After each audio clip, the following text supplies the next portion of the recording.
Iran's pissed. I bet they are, bro. I bet they remote. Yeah, this is the Pentagon briefing. Okay, here we go. Great. I'm so sorry. Iran's nuclear program. This is the worst audio I've ever seen in my entire life. Last night, on President Trump's orders, U.S. Central Command conducted a precision strike in the middle of the night against 3 nuclear facilities in Iran: Fordow, Natanz, and Esfahan, in order to destroy or severely degrade Iran's nuclear program. And as the chairman of the Joint Chiefs will demonstrate, it was an incredible and overwhelming success. The order we received from our commander-in-chief was focused, it was powerful, and it was clear. We devastated the Iranian nuclear program. But it's worth noting the operation did not target Iranian troops or the Iranian people. For the entirety of... Yeah, they're trying to leave the door open. Like, they don't want to have a war with Iran. They just don't want them to have nukes. That's about it. Which, I mean, I'm in favor of this. I mean, I don't want to have a war with Iran. Absolutely not. But, I mean, you can't let them have nuclear bombs. That's very important. Yeah, because the thing is that if we start bombing their military and we start bombing their people, of course, that is going to... Like, all talks of, like, you know, like, that's basically what we tried doing that for 20 years, right? It didn't work. And so that's it. Yeah, bombs of peace. Yeah, I don't think we should do that at all. There's no reason to do that. It's a bad decision. And also, I think that, again, you know, even bombing their government and their regime, you know, that's something that I think that there's been a lot of restraint with as well. And even though they've killed a lot of them, they probably could have killed all of them, to be honest with you. And the reason why, I think, is because they want to, you know, they don't want to do that yet. So mostly peaceful. Yes, it was a mostly peaceful bombing. His time in office, yes. President Trump has consistently stated for over 10 years that Iran must not get a nuclear weapon. Full stop.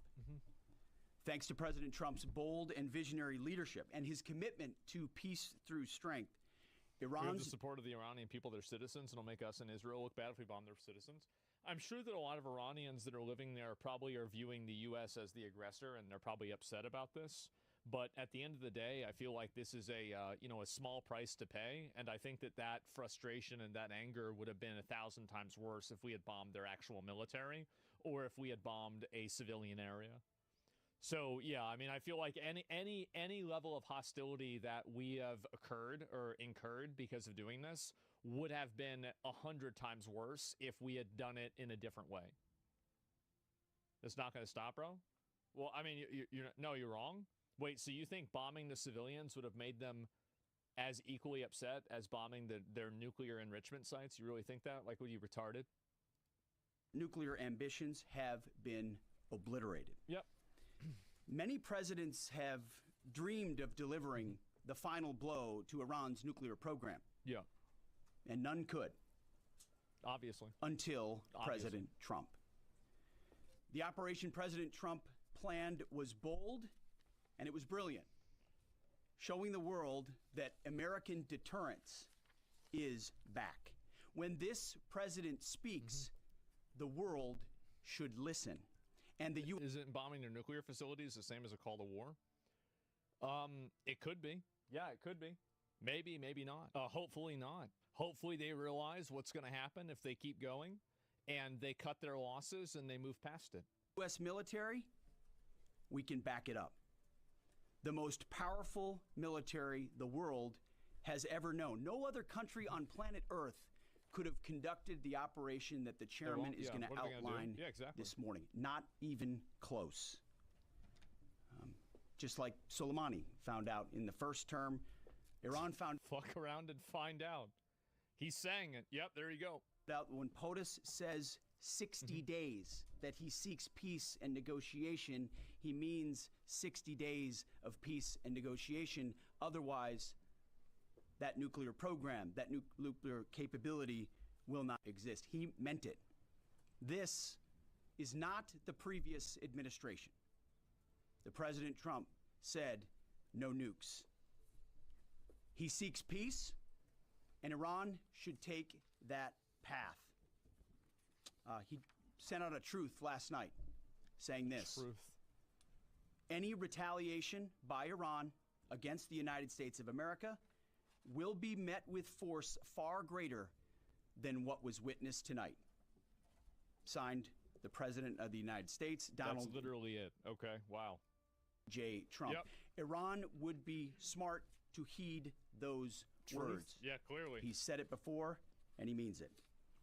I want to give recognition to the Chairman of the Joint Chiefs of Staff, the Joint Staff, General Eric Kurilla at CENTCOM, who did a phenomenal job, he and his staff, all of CENTCOM. Policy, across the board, this was a joint effort, and across the Pentagon effort. I want to recognize the pilots. It's crazy that, like, there were no leaks, nothing, none of this came out. Nobody even knew this shit was going to happen publicly. And, like, Trump apparently sent a bunch of those B-2 bombers over to, like, Guam, I guess as some kind of distraction while he just bombed them on the other side, which actually worked. Who flew those bombers? Who flew those fighters? Yep. Who flew those refuelers? Warriors. I want to recognize the sailors. The War Thunder players? On those destroyers, in those subs, on those carriers. Warriors. All of them. I want to recognize our soldiers doing air defense, base defense, QRF, warriors. All of them. Every American involved in this operation performed flawlessly. And I want to give recognition to our allies in Israel as well. They helped. This is a plan that took months and weeks of positioning and preparation so that we could be ready when the President of the United States called. It took a great deal of precision. It involved misdirection and the highest of operational security. Our B-2s went in and out of downtown Tehran, not Tehran, excuse me, of these nuclear sites, in and out and back without the world knowing at all. So they were already gone. In that way, it was historic. Damn. A strike that included the longest B-2 Spirit bomber mission since 2001 and the first operational employment of the MOP, a massive ordnance penetrator. Oh. The mission demonstrated to the world the level of joint and allied integration that speak to the strength of our alliance and our joint forces. As President Trump has stated, the United States does not seek war, but let me be clear. We will act swiftly and decisively when our people, our partners, or our interests are threatened. Iran should listen to the President of the United States and know that he means it, every word. I want to give this problem would have only got worse. It would have only got worse. If they had let Iran get a nuke, it would have just gotten worse and worse and worse. Congratulations to our Commander-in-Chief. It was an honor to watch him lead last night and throughout, and to our great American warriors on this successful operation. God bless our troops. God bless America. And we give glory to God for his providence and continue to ask for his protection. I turn it over now God to the Chairman why it happened. for specifics. Thank you, Mr. Secretary. Thanks for recognizing all of our folks out there doing our nation's work, and nice to see everybody on this early Sunday morning. Last night on the President's orders, U.S. Central Command, under the command of General Eric Kurilla, executed Operation Midnight Hammer, a deliberate and precise strike against 3 Iranian nuclear facilities. This was a complex and high-risk mission carried out with exceptional skill and discipline by our joint force. I want to thank every service member, planner, operator that made this mission possible. Their actions reflect the highest standards of the United States Armed Forces. This operation was designed to severely degrade Iran's nuclear weapons infrastructure. It was planned and executed across multiple domains and theaters with coordination that reflects our ability. It was a good name, bro. It is. To project power globally with speed and precision at the time and place of our nation's choosing. This was a highly classified mission with very few people in Washington knowing the timing or nature of this plan. I'll refer you to the graphic on the side as I walk you through some of the operational details. This is what they do. At midnight Friday into Saturday there was morning, 7, 'cause a you can large count 'em. B-2 strike package comprised of bombers launched from the continental United States. Oh. As part of the plan to maintain tactical surprise, part of the package proceeded to the west and into the Pacific as a decoy. So they did do it for that reason. Okay, so they just straight up said, like, yeah, we flew those guys over there, so they thought we'd be attacking from that direction. Yeah, they literally just said that. Deception effort known only to an extremely small number of planners and key leaders here in Washington and in Tampa. Yeah. Why didn't they? Asking Congress for permission is more important than secrecy. Why didn't they ask Congress? Because they don't have to. In matters that are an imminent threat, the president can exercise unilateral military discretion. He never needed to ask Congress to do this in the first place. It's just that's a made-up lie that's just invented by people that hate the president, or they hate America, or they have some other vested interest in keeping a terrorist state potentially armed with nuclear weapons. It's not true. It was never true. Obama proves that. And so that's really all there is to it. The main strike package, comprised of 7 B-2 Spirit bombers, each with 2 crew members, proceeded quietly to the east with minimal communications.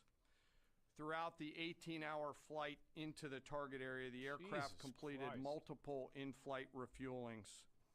Once over land... So they had to refuel them in the air? God damn.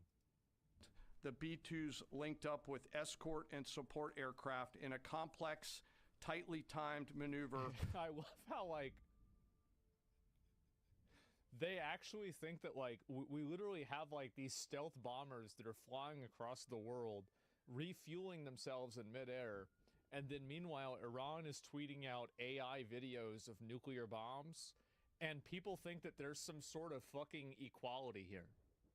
Like, that they're gonna somehow get one over on us. Like, can you imagine, like, how fucking retarded you have to be? Requiring exact synchronization across multiple platforms. Bush did 50 unilateral strikes. Obama did over 300. Asmon's correct. The bullshit about Congress approval is a lie. Yeah, it's just bullshit. It's something that people say because they don't like the outcome. A narrow piece of airspace, all done with minimal communications. This type of integration is exactly what our joint force does better than anyone else in the world. At approximately 5 p.m. Eastern Standard Time last night, and just prior to the strike package entering Iran, U.S. submarine in the Central Command Area of Responsibility launched more than 24 Tomahawk land attack cruise missiles against key surface infrastructure targets at Esfahan. As the Operation Midnight Hammer strike package entered Iranian airspace, the U.S. employed several deception tactics, including decoys, as the 4th and 5th generation aircraft pushed out in front of the strike package at high altitude and high speed. So they blew up all 3 of them at the same time, pretty much. How much do you think this is a lie or half-truths? From my experience, and all the things said to the American public are always true? Well, I mean, I guess we're going to have to wait and see. Yeah, I mean, again, I would assume that, like, between the U.S. and America, or sorry, the U.S. and Israel, like, we're pretty much controlling this. Like, we're running the show here. That's what I would assume. Sweeping in front of the package for enemy fighters and surface-to-air missile threats. The strike package was supported by U.S. Strategic Command, U.S. Transportation Command, U.S. Cyber Command, U.S. Space Command, U.S. Space Force, and U.S. European Command. Space Force. As the strike package approached Fordow and Natanz, the U.S. protection package employed high-speed suppression weapons to ensure safe passage of the strike package, with fighter assets employing preemptive suppressing fires against any potential Iranian surface-to-air threats. Did that happen? We are currently unaware of any shots fired at the U.S. strike package on... I didn't even know this shit was happening. Yeah, there it is, right? I mean, like, as I said, I don't know how anybody could even imagine, bro. could even imagine that there's even any level of parody here at all. I'll be right back. Yeah, I didn't even know it was happening. Sorry about that. On the way in.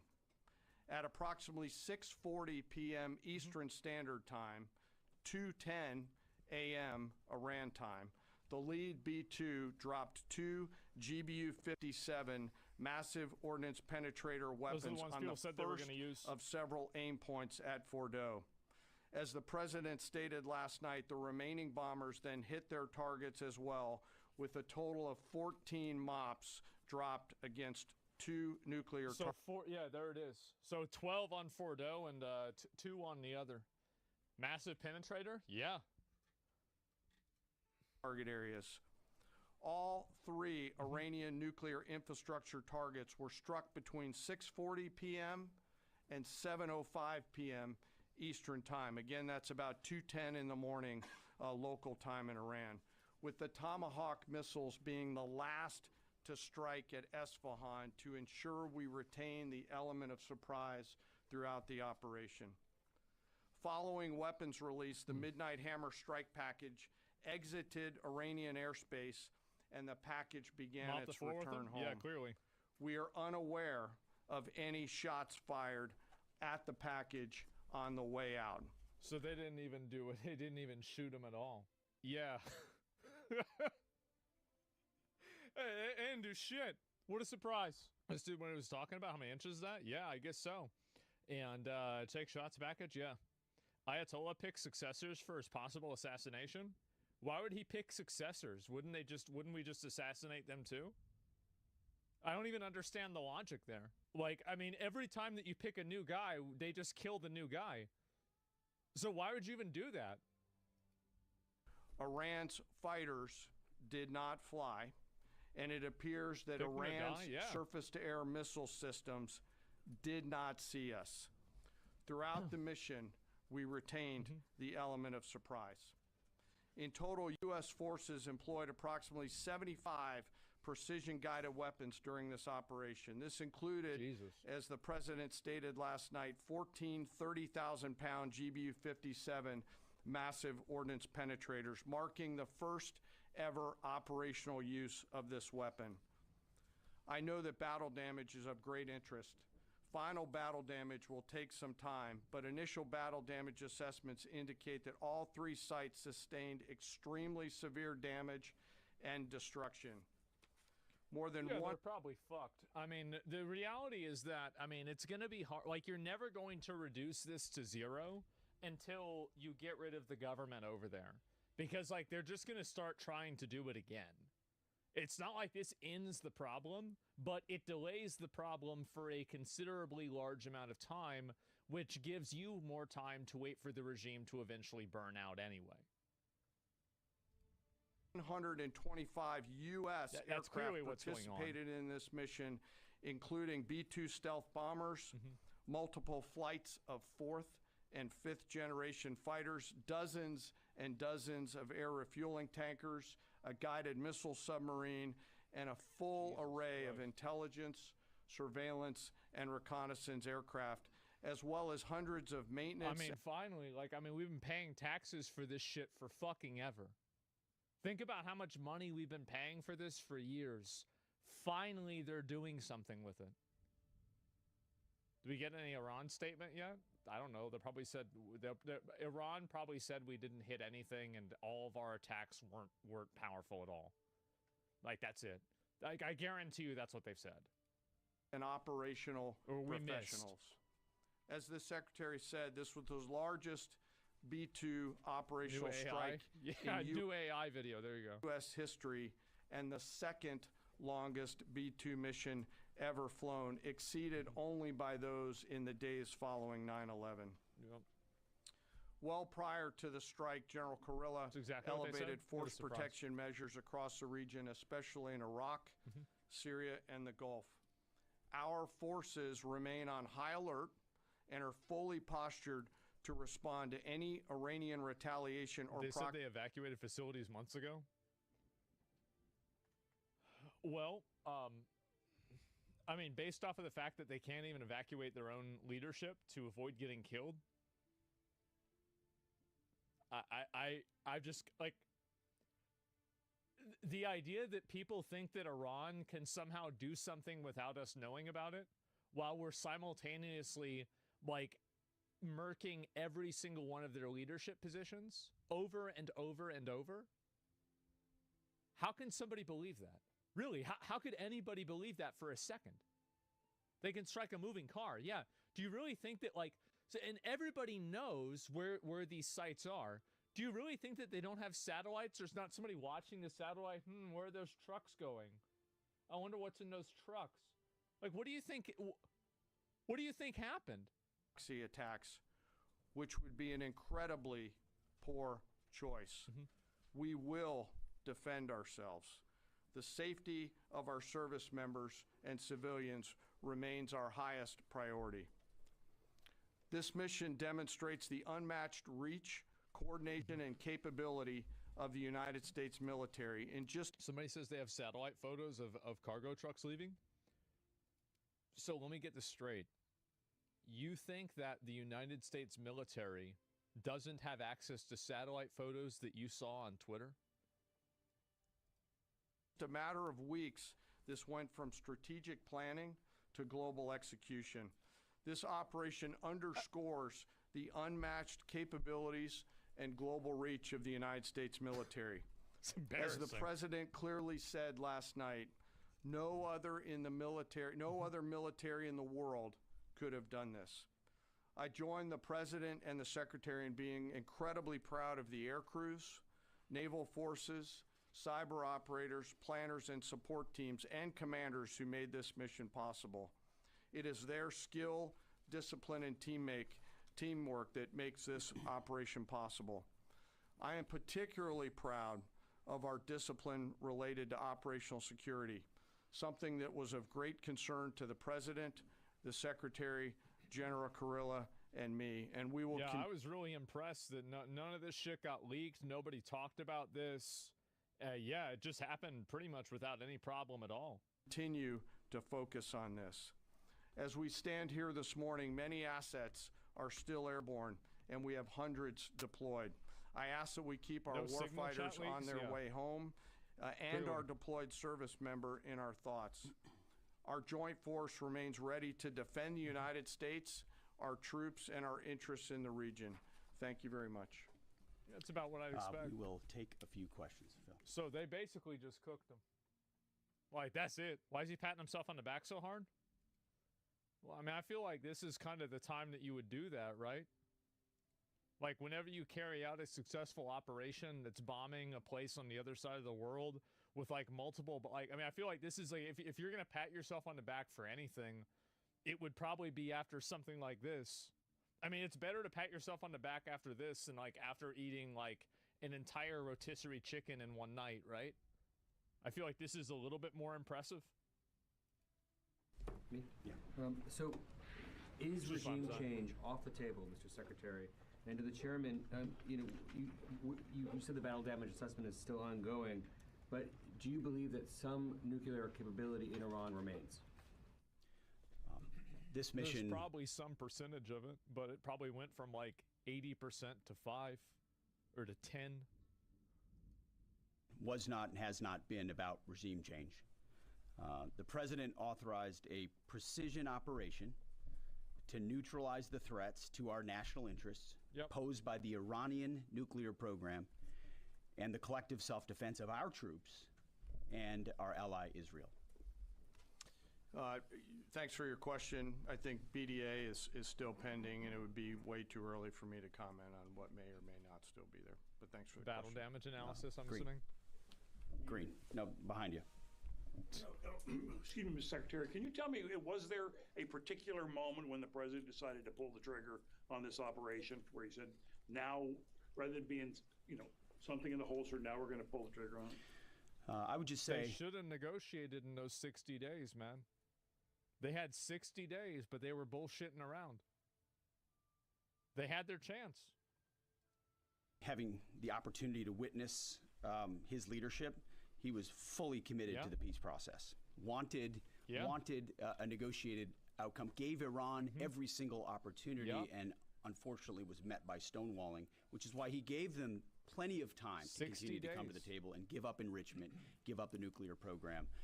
But there was I won't say the particular moment, there was certainly a moment in time where he realized that it had to be a certain action taken in order to minimize the threat to us and our troops. So he realized they were bullshitting around and he just blew them up. That was it. Russia seems to be warning Israel, saying they might retaliate for Iran. You think Russia's going to retaliate you think Russia's going to go bomb Israel? They can't even take over Ukraine. Not going to do anything. Why would Russia go out of nowhere and just go and attack Israel? How do people believe this stupid shit? It's just fear-mongering. Yeah. General, you say that General Kirov increased force protection in Iraq, Syria, Gulf, and those areas. Were they given any advance warning the attacks were coming? Yeah. And also, Mr. Secretary, when were congressional leaders notified? How long before the attacks took place? Sir, to your first question, you know, the risk has clearly been rising over the last few weeks in the region. Based on that and not a particular awareness of this operation, we've made smart decisions to minimize the risk to U.S. forces in the region. So they were given no advance warning? No, sir. They didn't even tell us it was going to happen. Congressional? They were notified after the planes were safely out.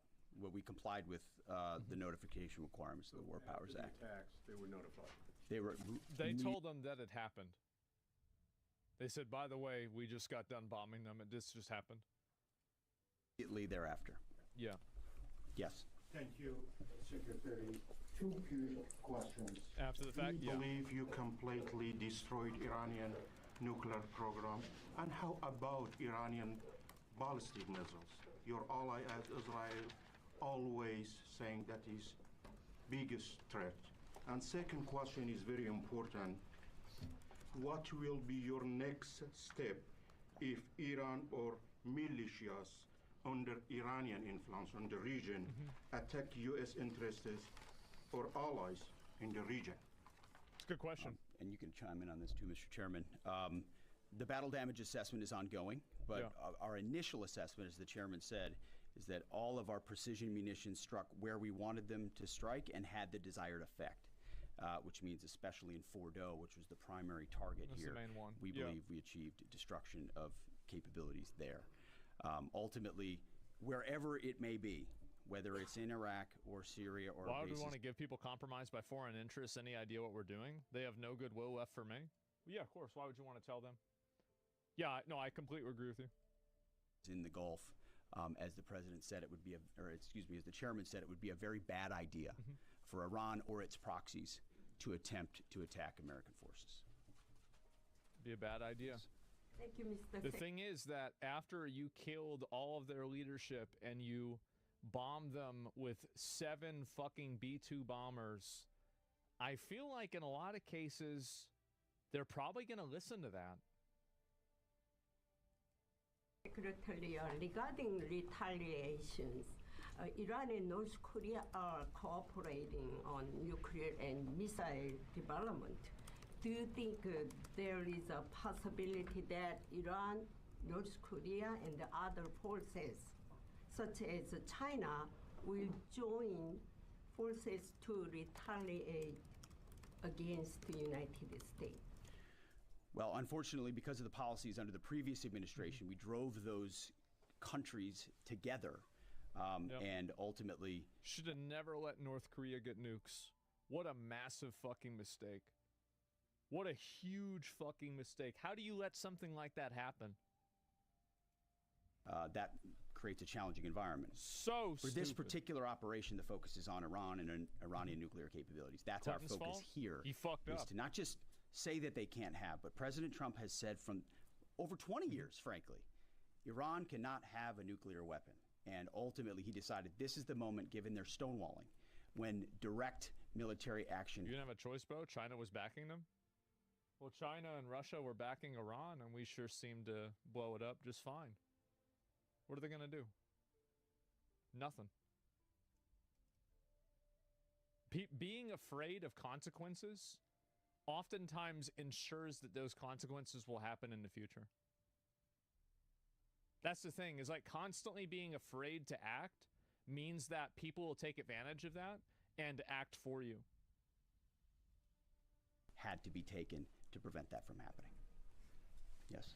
Thank you very much. General Kane, I understand OPSEC, I respect OPSEC. Can you say at all what security procedures are being taken to protect U.S. troops in Iraq and elsewhere in the Middle East?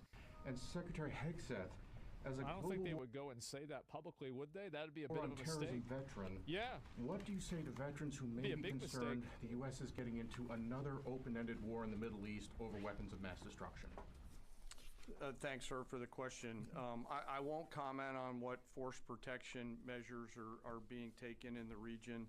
What I will say is we're being proactive and not reactive, and being very thoughtful about ensuring that we do all that we can to protect our forces out there. And I would just say, as the President has directed and made clear, this is most certainly not open-ended. It doesn't mean it limits our ability to respond. We will respond if necessary. The most powerful military in the world is postured and prepared to defend our people. Yeah, obviously. But what the President gave us, as I said, was a focused, powerful, and clear mission on the destruction of Iranian nuclear capabilities. Those were the targets. That's what was struck. That's what was overwhelming. That's what was overwhelming. That's what the Iranian regime needs to understand, as the President put out last night. He wants. It's not about acting. It's about removing a rule that was holding for 70 years. Now it's open game for anyone who wants to go after a USA nuclear sector. I think that they would do that no matter what. I think that they would attack no matter what. I mean, like the people, like it's like before this was happening, Iran was still funding terrorist orgs constantly. Yeah, good luck. Peace. There needs to be a negotiated settlement here. We ultimately demonstrated that Iran cannot have a nuclear capability. That is a very clear mission set on this operation. Yep. Yes. Hold on. Yes, right there. Thank you, Mr. Secretary. Question for the Secretary and the Chairman. How was this strike coordinated with the Israelis on a strategic level, militarily, and on a tactical level? Was there any direct Israeli military participation in this operation? Well, I would say certainly Israel had an incredible military success, especially at the beginning and ongoing, in degrading Iranian capabilities, in degrading Iranian launchers, MRBMs.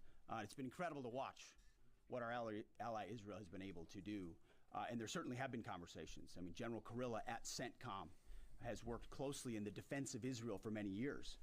And part of this operation was the defense of Israel and the ongoing defense of Israel. But as it pertains to this strike, this was U.S. operated and U.S. led. We took advantage of some of the preparatory work that's been done over the past week and a half. They clearly worked with Israel and shared information so they knew how to do this in the most effective way.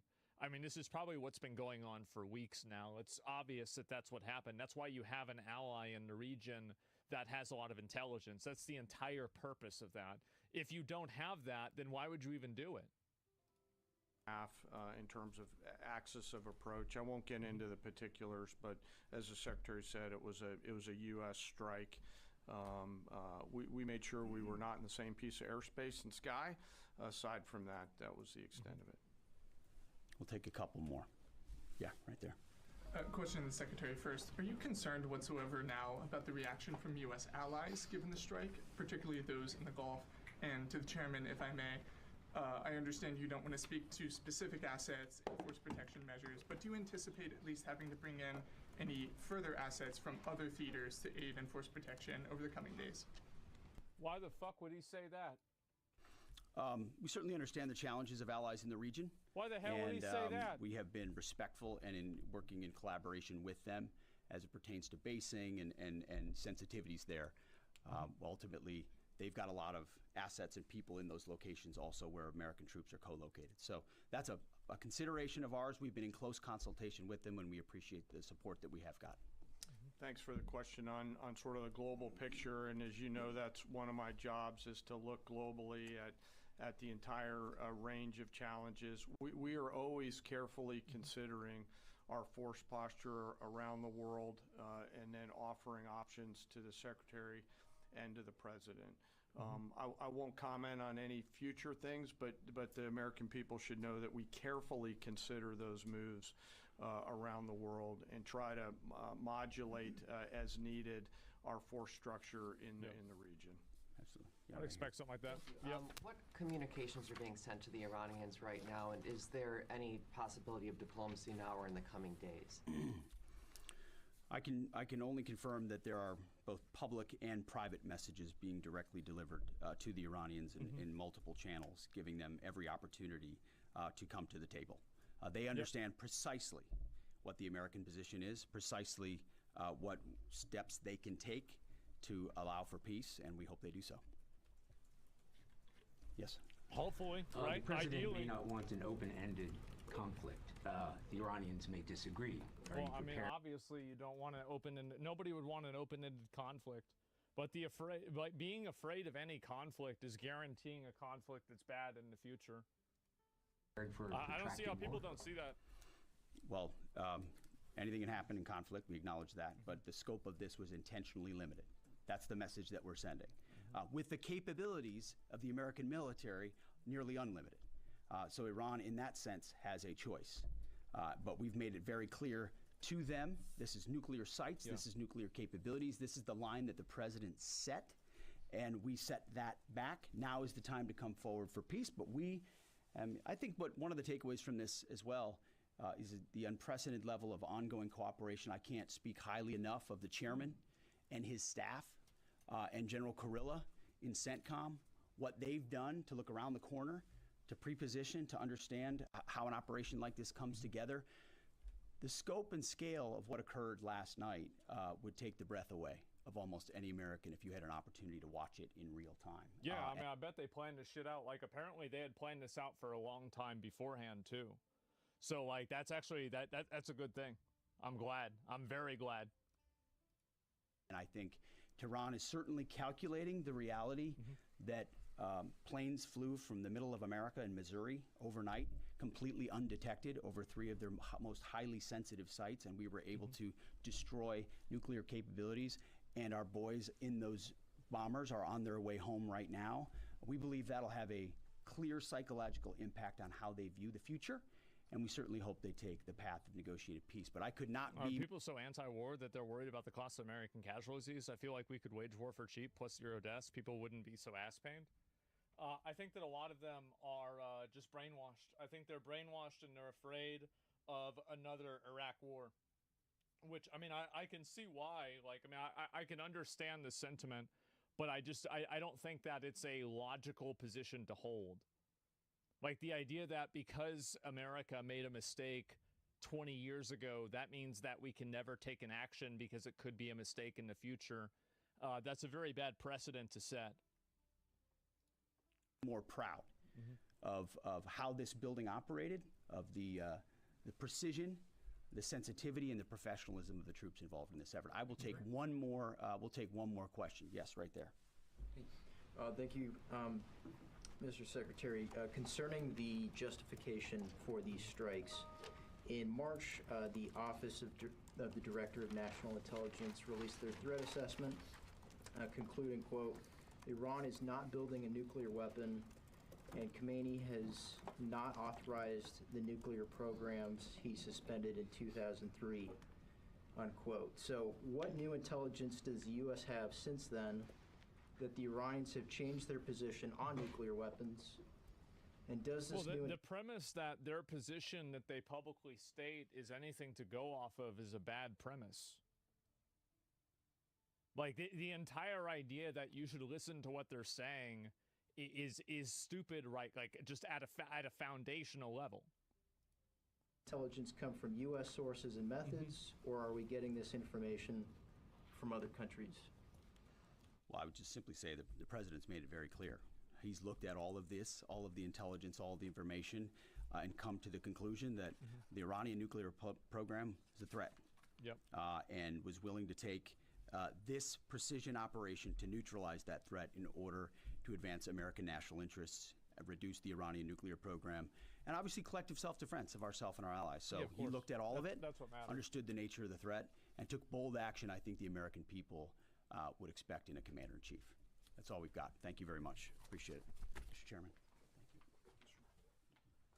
Damn, I mean, I think that's just about what I would expect, man. Why would they build nuclear things underground if it was just peaceful commercial actions, was meant to be a bomb from day one? Anybody who thinks that they weren't actually making a bomb is delusional. Or that they at least had intentions to make a bomb. They might not have been actively making a bomb, but they were probably putting together the pieces in order for them to be able to make a bomb. So it's not like, oh, well, we weren't really making a bomb. We were just making the pieces to put together in order to make a bomb. Yeah, or they're biased. Yes, there's definitely that.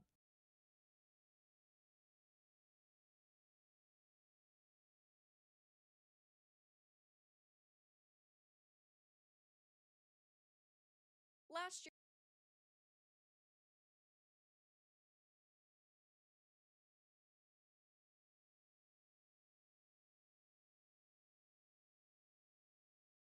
Last year, when the Tomb Raider tabletop RPG Shadows of Truth was announced, a lot of gamers were furious because activists were sinking their claws deeper into Lara Croft in this story that we all know and love. And unfortunately for these people, they have lost out on this deal because we now know that it has been canceled due to creative differences with Crystal Dynamics. And gamers are so happy to hear this, basically screaming on social media, holla frickin' luya.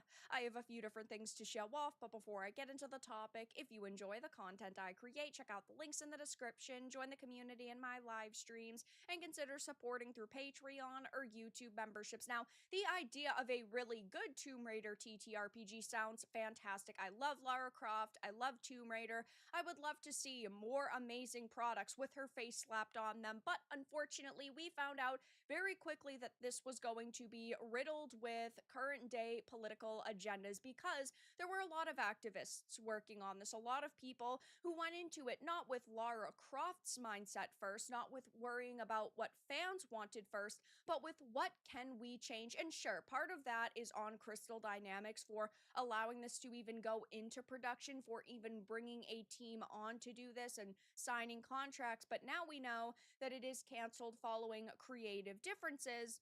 But from the beginning, we all had a very bad feeling about it. Of course, I've talked about this a couple of times on the channel now, but when we first heard about it back in April 2024, the TTRPG guidebook had confirmed that Crystal Dynamics was working to apologize for the franchise's colonialist origins because they were saying, oh, well, if you raid tombs, you're a terrible person and you're stealing other groups' cultural heritage. You are trying to actively work against these cultures. Basically, we saw a wave of attacks on characters like Indiana Jones and Lara Croft, and we do still see that happening today. But because companies like Crystal Dynamics are more than willing to bend the knee and they are more than willing to change certain products, these people feel like they can win. These people feel like, yeah, you know what, it's actually good because these companies are willing to create products that, yeah, ultimately apologize for the content that they've made in the past, which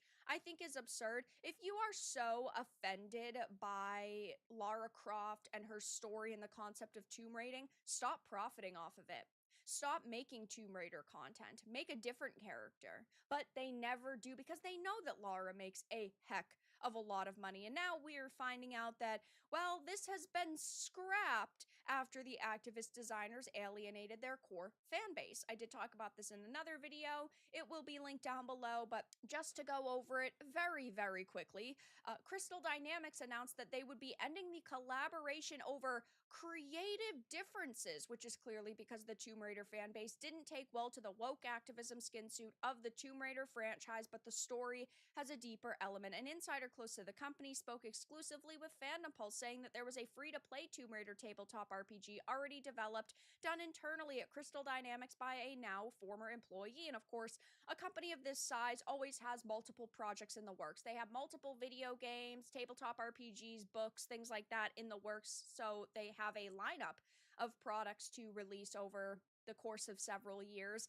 So it's not surprising that they have multiple products that were being made that were similar, but I do genuinely think that given the massive backlash that surrounded this product last year, they decided, you know what, we're just not even going to release it because people were so upset. And sure, this could be a really positive thing. Maybe Crystal Dynamics is truly saying to themselves, we need to start catering to our fan base again, the people who we know for certain will show up and buy our products and support our stories. But on the flip side, I just still do not trust them after years and years of desecrating Lara Croft's legacy. One good move is not going to outweigh all of the negative ones. We know that there is an Amazon TV show in the works. We do know that Phoebe Waller-Bridge is at the helm of that.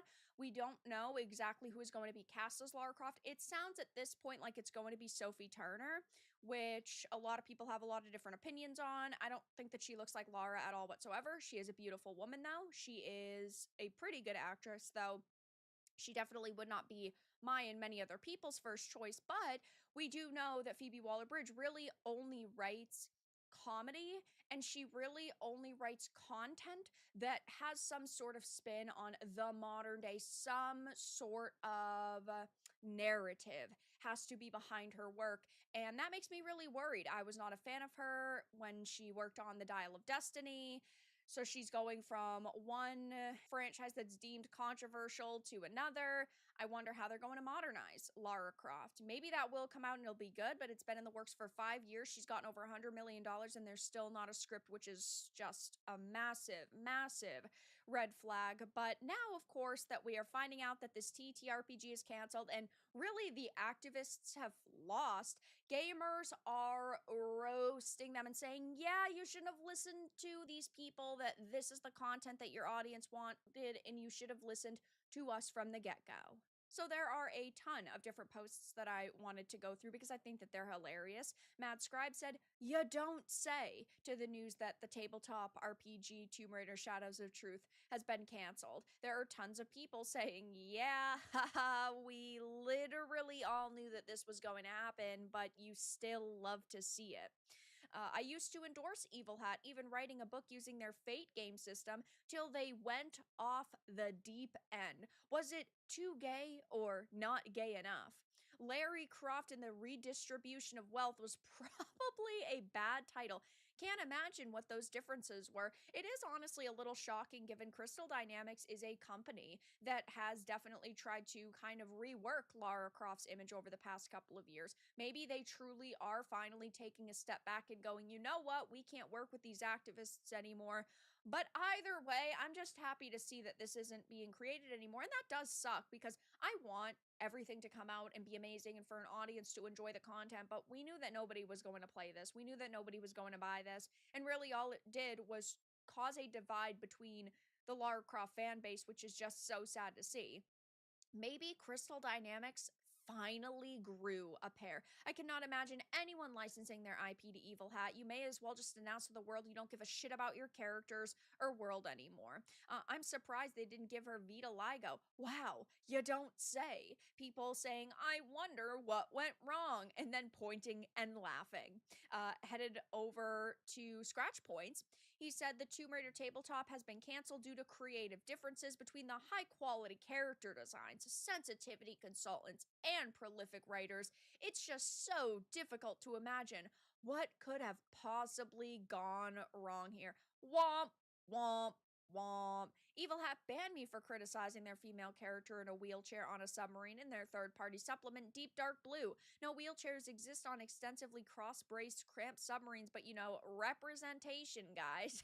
Clearly, people want to have fun with the game, not be lectured or have struggle sessions on social issues, and this is true. Sometimes, yes, you can have a product that is supposed to have commentary, right? Modern day political commentary, but that is not what you expect from Tomb Raider. That is not what you expect from Dragon Age of Aelgard. That's not what you expect from Anno 9 Awakening or Forspoken. That's not what you expect from Suicide Squad Kill the Justice League. Like, we don't give a fuck about fighting the patriarchy. We do not care about redistributing wealth. We do not care about trying to consume this type of content when we are playing a video game, and it should not be deemed a bad thing that we just want our entertainment to stay entertainment. Video games are a form of escapism, and most people just want to have a fun time when they're playing video games, not be beaten over the head with a certain narrative. And of course, the Crystal Dynamics and Tomb Raider shills are out and about because the Infinity Tomb Raider account, which is a fan account,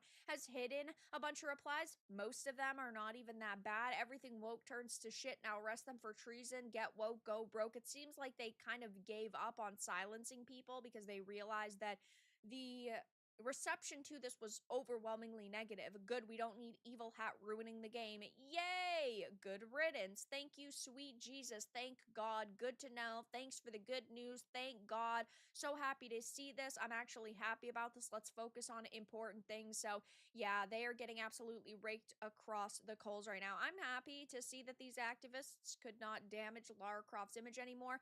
Most of them, the people that are affiliated with this project are not active on social media. They either have protected or just straight up deleted X accounts. They have not made posts on Blue Sky in months. So I'm curious to see if they will have some big social media return to put out like an expose on everything that went wrong and how bad Crystal Dynamics is. But as of right now, gamers are not shedding a tear for the death of this game. But that's all that I really had to discuss in this video. Let everyone know your thoughts in the comments below. If you enjoyed this, give it a like, and if you didn't, give it a dislike. I appreciate your support either way, but I'll talk to you all again in the next video really soon.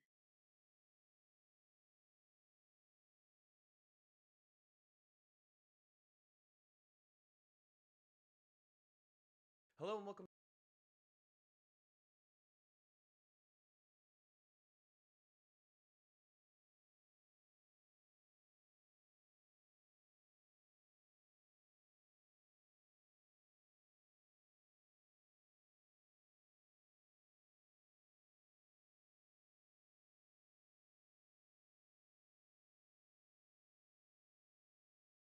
Hello and welcome back to another episode of Thomas promised to upload more videos, and now he is fulfilling that promise. I'm your host, Thomas Stewart, the mediocre game dev himself and all-around mediocre guy.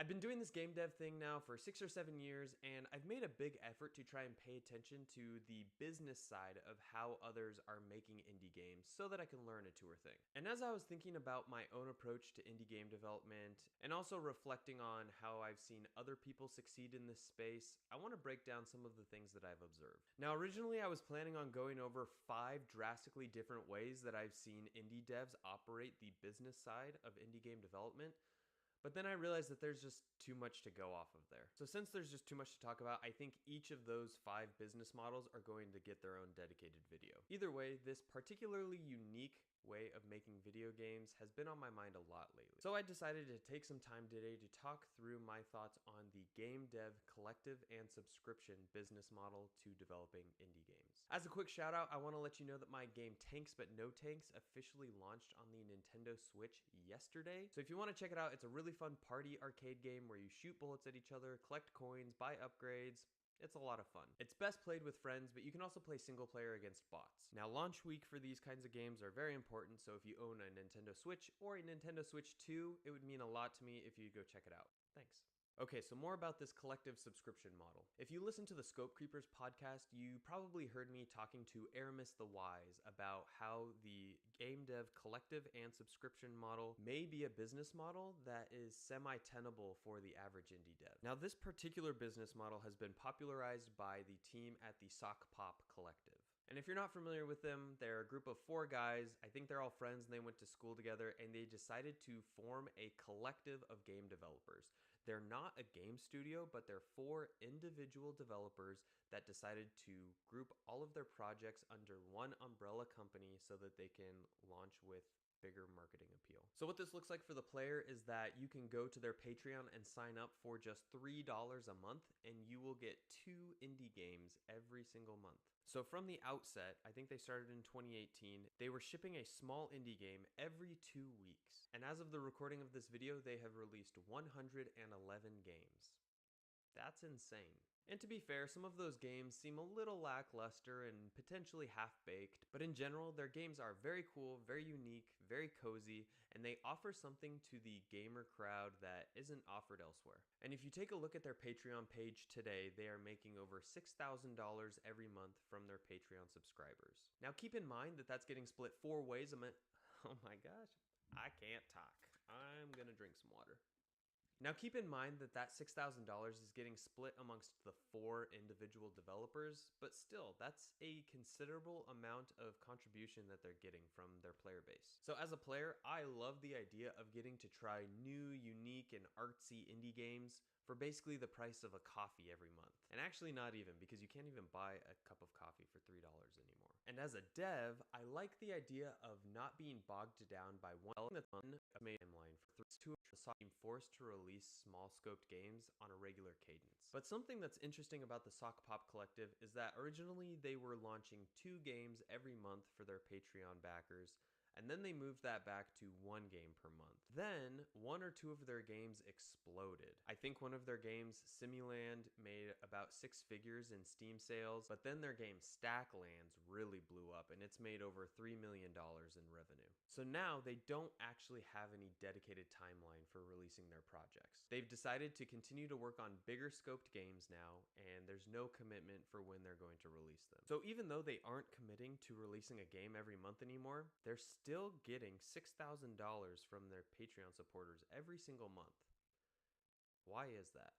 Well, part of it is because people just want to support them. From their GDC talk in 2019, I think, they talked about how their first year that they were established as a collective, only 50% of their Patreon backers actually downloaded the games that they were releasing for them. But another incentive to currently support them on Patreon is that you still get regular access to their back catalog of games. So you can go buy their games individually on Steam or itch.io, but if you want to support them and continually get more access to those games, you get one of their old back catalog games every month when you support them on Patreon. Now, breaking down this business model is interesting to me because they're doing 2 things. The first thing is that they are operating on a subscription model. So this means that they are charging their users a monthly fee in exchange for a product every month. But the second thing that they're doing that's interesting to me is that they are formed as a collective. They are 4 individual game developers that make their own games independently, but they release them under the umbrella of one parent organization. Like, they don't have one person that's the programmer and one person that's the artist and another person that does business and marketing.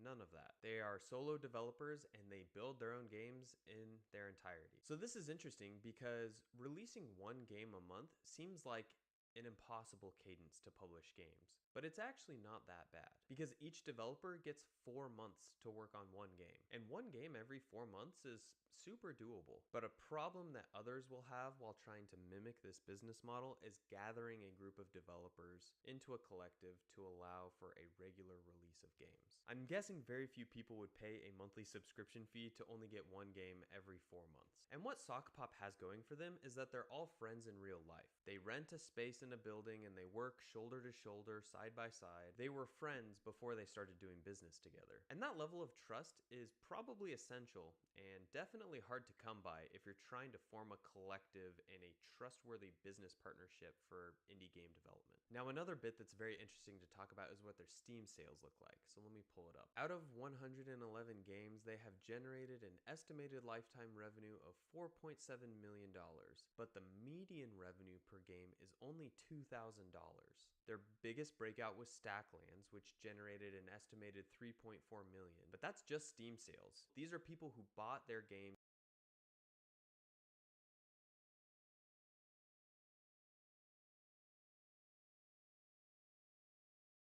A couple of nights ago on stream, someone proposed watching every video game movie ever made and then ranking them from best to worst to find like the definitive best video game adaptation.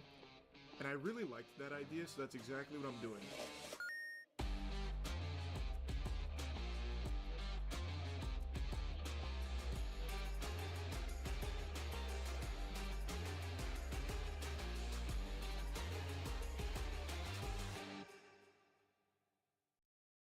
And I wanted to kick this off by starting with the Silent Hill movies. To find your daughter, you must face the darkness of hell. It's okay, baby. Mommy's coming. There's one from 2006 and one from 2012.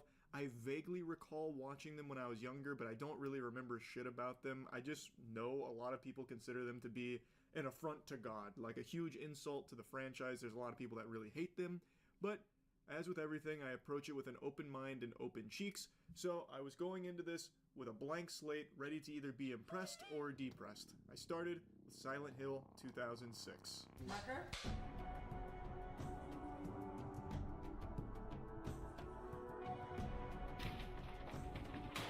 It's directed by Christoph Gans. He was a fan of Silent Hill and pitched this idea to bring it to life on the big screen, and interestingly enough, he is still closely tied to Silent Hill to this day and is actually slated to helm a new Silent Hill movie called Return to Silent Hill.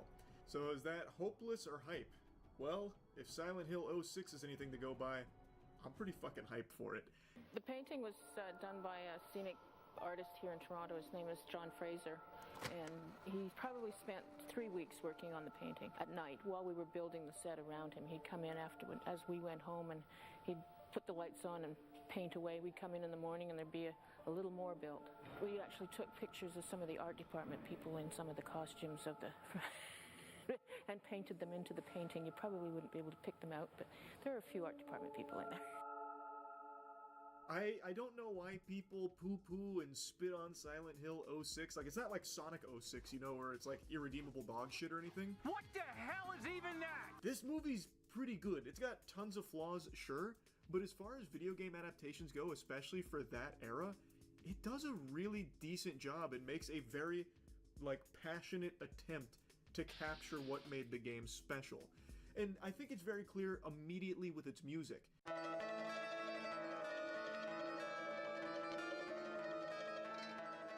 So, the music is actually just taken from the games. It comes from the legendary Akira Yamaoka. They actually just re-recorded that soundtrack for the games and put it into the Silent Hill movie, and it feels so nice. It's very refreshing that they didn't try and, like, reinvent the condom here. They didn't hire fucking Paul Post and the Funky Boys from Fiverr to try and, like, reimagine a Silent Hill OST for this movie or anything stupid like that. They just said, we know you guys like this music, I like this music, it's coming in the film, we're re-recording it, making it fresh. I really appreciated that. It was clear from the very beginning of this movie. So now let's dive into the actual spaghetti and meatballs of Silent Hill 2006. It is a film that's trying to loosely adapt the first game. Like, they are getting across similar characters, but used in different ways, and the story deviates pretty substantially from the games. It does use a lot of similar ideas and a lot of similar beats. And I think it does a decent balance of integrating its new stuff with what's been established in the games. It's not perfect, and there's definitely some wonkiness to it, but it's a good attempt at blending these two things together.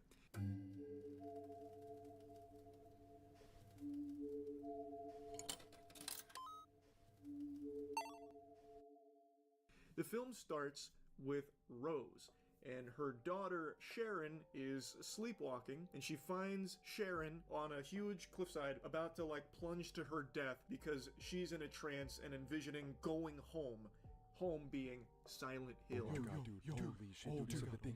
And Rose is able to stop her from killing herself just in the nick of time. It eventually leads Rose and Harry being a character you'll know from the games, to really get curious about Silent Hill. Rose becomes consumed with the idea of bringing her daughter to Silent Hill to try and help her, to try and heal her with what's happening. Harry's very against it. Have you actually read the websites, Rose? Yes, Chris. Just trust me on this. Please, just trust me on this. And what they've done, when this deviates from the games quite a bit, is they've turned Silent Hill, like the mythos of it, into more of just like a tainted ghost town. So you have like the really cliche thing of Harry scrambling away on the computer like he's hacking in there, reading about Silent Hill and this coal fire that's constantly burning underground. He's like, don't go! That's the place of evil! Really, there's a lot of dialogue in this movie that's a little silly and at times pretty cringe. Honey, the adoption people said Sharon came from West Virginia. And Silent Hill, it's in West Virginia. I'm not giving up on her, Chris. But I'm willing to write that off and give it a pass because even in the games, that's become like a core part of their identity. Some of that like cheesiness in there and the way they talk sometimes being very unnatural and odd. This town is full of monsters. How can you sit there and eat pizza? So I didn't mind it that much in this movie, though I don't know if it was fully intentional a lot of the times. Anyway, though, Rose and Sharon are on their way to Silent Hill. A cop, Sybil Bennett, happens to take notice of something being a little off about the adventure when they stop for gas. And it leads to Sybil kind of chasing them, pulling them over, and then Rose, she goes pedal to the metal, Dominic Toretto mode, speeds off. It leads to a low-speed pursuit. They both crash and end up in Silent Hill. Sharon's missing. Now we are in Silent Hill with Rose and Sybil as they try and figure out what the fuck is going on. My daughter, Sharon, she's in danger. If you really cared about that little girl, you wouldn't have sped off. Listen to me, she's ill. When they get to Silent Hill, I was actually really impressed with how hard they tried to be faithful to the atmosphere of the games. Like, it's not perfect. It's always a really tall order to try and mimic that amazing atmosphere of a Silent Hill game, but the movie I actually thought did a really decent attempt. Like, they have it be like ash that's falling on them, they have the fog, there's even ways they film it sometimes where Rose is going through Silent Hill where they do like a fixed camera section. So there's multiple times where she'll be wandering through with like the lighter out in a fixed camera and you'll see her walk by and then like go to the next zone, wandering these tight hallways. I was really impressed. It was very clear that they played the games and had a deep respect for the games. I'll be totally honest with you, sports fans. For the first 30-ish minutes of this movie, I was scratching my head wondering what all the hate was for. Like, what's all the hoopla about this being bad? Like, yeah, it's not perfect or anything so far, but this is a 2006 video game adaptation. You wouldn't even use the word good in the same paragraph when talking about one of those from that era. Well, I can't read.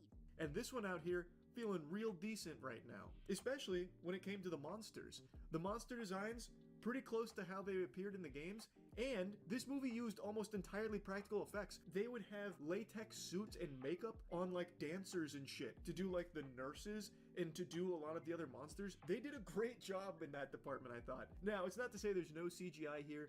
There is some, and it is dated. It's 2006, of course. It's not going to be amazing in that department, but it's used sporadically. It's not like the bread and butter here. They really tried to use practical effects to make it as eerie as possible with the atmosphere, and I think they did a really good job with it. The textures, whether they were slimy or dry or wet or crumbly or whatever. The game was like the Bible. Once they start really getting into their own story and their own ideas and characters, that's where things get very shaky. If you're familiar with the games, you know Harry. Big role to play in the games, you could say. In this movie, he gets nothing. That man is on the bench. Played by Sean Bean, whom I'm a huge fan of. But I gotta tell you something, Mr. Bean here got nothing to do on screen, unfortunately. Rose! He has a side plot where he's trying to find his wife and adopted daughter. In doing so, he meets some of the cops, and the cops are more privy to, like, the haunted shit and the horrid history of Silent Hill. So they try and, like, give you those little tidbits, those nuggets of lore. But that's it. He doesn't actually accomplish anything, and he doesn't ever really get anywhere. He's just always mad.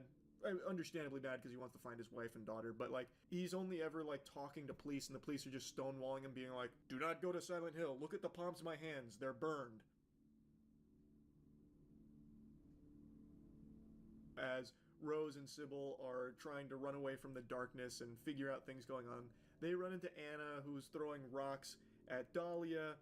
Dahlia, of course, is another character from the games, but in a very different way in this movie. Now she's Alessa's mom, and she's like trying to right her wrongs, but feeling like she needs to be damned, that kind of thing. Anyway, though, they meet Anna, who's throwing rocks at her, going like, "Boo, boo, heretic, blasphemer, boo, boo, boo, get out of here, boo." So Anna then tags along for some reason, basically just telling Rose and Sharon like everything that she knows. Like she's trying to get out all of the exposition she can in her short time on screen. Burning the witch held back the darkness. It stopped the apocalypse. Side tangent real quick.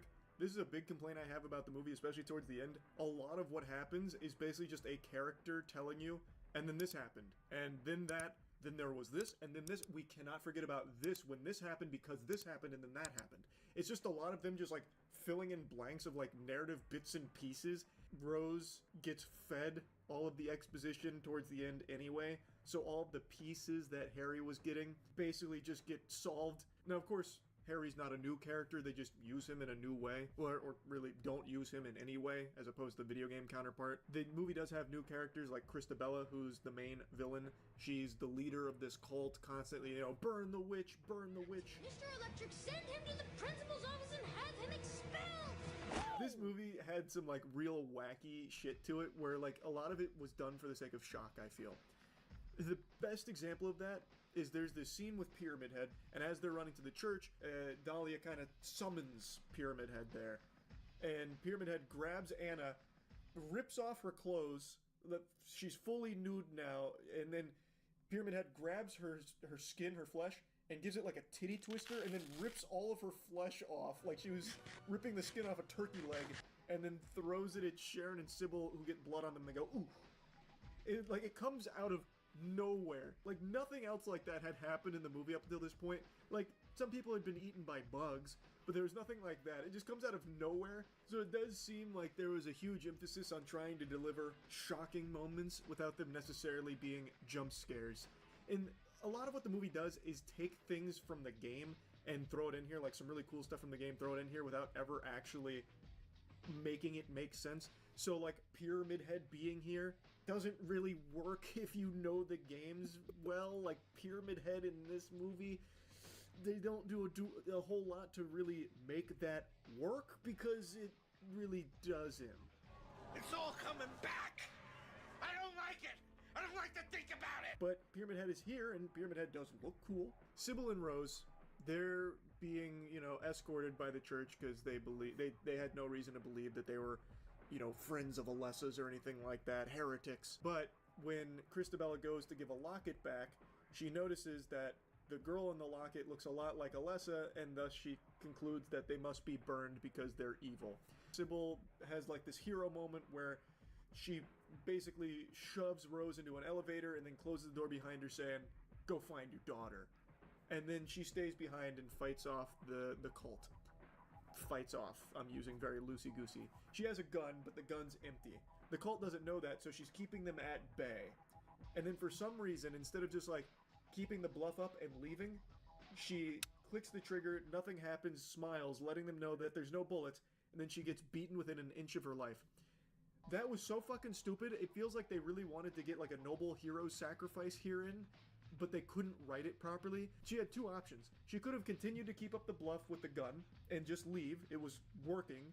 Or she could have just went in the elevator with Rose. They couldn't follow them. Like, she only lasted like 10 seconds after shoving Rose in the elevator and it going down. So it's not like she bought her a lot of time anyway. She would have been fine to just go with Rose or just leave with the gun. She chose neither. Instead, she chose to just get her ass beaten by a bunch of pipes. After going through the nurses, Rose does meet Alessa. And I guess I should get into like the narrative parts of this because it deviates so heavily from the game. Even though they have characters that are from the game, like Harry and Alessa, of course, being like the main thing about this movie that moves it along. Alessa being this kid who has superpowers and basically traps everyone in this nightmare of Silent Hill. Well, her movie portrayal is very different than the game. In the movie, she's a witch. So she was bullied and abused and eventually burned as a witch. Burned by Christabella and all of the followers there of the Brethren. And while burned, she is getting more and more powerful because her hate is powering her, which leads to her basically trapping everyone in this nightmare dimension where she brings her nightmares to life to kill all of the people that had a role to play in burning her as a witch, or really just anyone there. And as her hate grew, she wanted to carve off a piece of her soul that was still innocent and could feel joy and love, and so she carved off that piece of her soul, which was Sharon, and Sharon ends up at the orphanage, which is then adopted out to Rose and Harry, which is how this all comes together. In the game, it's different. While yes, Alessa still does carve off her soul into Cheryl, that whole witch thing is never really a piece of it. I'm no man, I'm a man. If you seen this shit... That decision to go the witch route, I don't think is a bad call, but it's not really used overly well in this movie. It boils it down to like, Christabella and the cult, burn witch, always burn witch, we must, it's the righteous, the Lord demands this witch be burned. Constantly. Just wasn't a huge fan of that change. I don't think it worked overly well, because then Christabella just becomes a really weak villain, because she's so one-dimensional. Just always, burn it! Ah, I hit my fucking foot on this coffee table. Can somebody please come burn this? It must be a witch to have hurt me. Alessa wants to punish everyone. She hates everyone. Sharon is a piece of her that's not hateful at all, but they're still the same person. And this Nightmare of Silent Hill is Alessa's creation to punish them, but she can't get into the church where Christabella and all the others are because their blind faith repels her for some reason. Rose hugs Alessa, and then they fuse together, like digivolve together somehow. Let's get towards the end, because that's where I think everything really kind of falls apart. I thought they did the ending terribly. At the end of the film, Christabella finds the real Sharon, not Alessa. Sharon was being protected by Dahlia, so they track down Dahlia and then find Sharon that way. So now they've got Sharon, Dahlia, and Sybil. All of the demons are here now, and they're about to burn them all. And they start with Sybil, whom they lower over a fire, and she burns to death. Just gets fucking torched over the fire. But it was just such a worthless death because she didn't have to. It was like, if she was just like using her thinking cap at all, she would have been fine. Eventually, after they fuse, Rose and Alessa, she goes to the church and she gives like this really big monologue, like this big speech about how she's a liar. Christabella's a liar, keeping you all in fear. You're all damned because of her. There's no witch. She was a misunderstood youth. She wasn't evil. You made her that way, and now you've trapped yourself in her hate. It's a monster you've created. Like a very cliche monologue. And then Christabella just stabs her. No, she didn't. Oh, this bitch is crazy. Rose gets stabbed, and she's leaking out darkness because Alessa fused with her, and it allows Alessa into the church. So she comes up on a bed with a bunch of barbed wire and just starts slaughtering everybody, ripping them to pieces. Oh, no. Give me the strength to save you.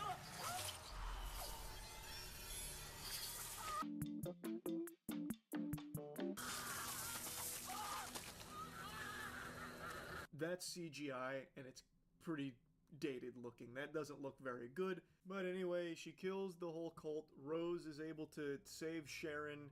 And Rose is saying, Sharon, close your eyes, because it's going to be very traumatic seeing all of that. But Sharon opens her eyes, and Alessa, the darkness of Alessa, creeps up on her, and the two stare at each other, and then fucking fusion dance again into one entity. So once again, Alessa has been made whole. At least that's the implication here, that Sharon and the darkness of Alessa have once again fused. So now Sharon isn't really Sharon, it's Alessa. So the movie ends with Rose and Sharon, who is Alessa, leaving Silent Hill and going back home to Harry. But it actually has a really cool final scene where when they enter the house, Harry is in the house in like the other dimension, so it keeps flip-flopping between worlds here. And it's actually pretty cool the way that they filmed that, the way that that looked. And then like Harry thinks he smelt Rose's perfume, so he gets excited. He gets up, he sees the doors open, thinking that Rose is somewhere here. But she's not. They never actually left Silent Hill. It's still all foggy, and then it becomes clear to Rose she never left Silent Hill. Roll credits. Like, I actually think that was a pretty cool way of ending it, but the actual narrative that leads to that I thought was really weak. I thought the movie was at its best when it was borrowing as much as it could from the games. I think when it tried to make its own path with like the whole witch stuff, as well as the, you know, new villain Christabella, and like abandoning a lot of the things from the game, that's when it really lost a lot of its momentum. But I'll defend this movie as pretty good. Like, yeah, it's not extraordinary, and it's definitely not the best video game adaptation, but it's a pretty decent one. I think it's definitely overhated. There are plenty of things to not like about it, sure. It has its flaws, but it really does try, and in certain cases, succeed. I think everything they did with, like, the practical effects was great. And you don't really see that these days either, by the way. There's an over-reliance on CGI, and especially back in 2006, You would have thought that they would have done that as opposed to put all of the extra effort into making like these suits, these costumes, and all this makeup. And I appreciate that they did that because they wanted it to feel like the games felt. Again, for 2006, this is a good video game adaptation. Now, how does Silent Hill Revelations 2012 hold up? Not well. Spoiler alert, that movie fucking sucks so much ass. I'm gonna go ahead and stop the video here. I'll just do another video for Silent Hill Revelations. That movie is horrific. That movie is terrible. Not directed by Christoph Gans, though. That was a different director. So right now, as far as Christoph Gans coming back to work on a Silent Hill movie, I'm pretty excited because I did end up liking Silent Hill 06. That's really about it. So yeah.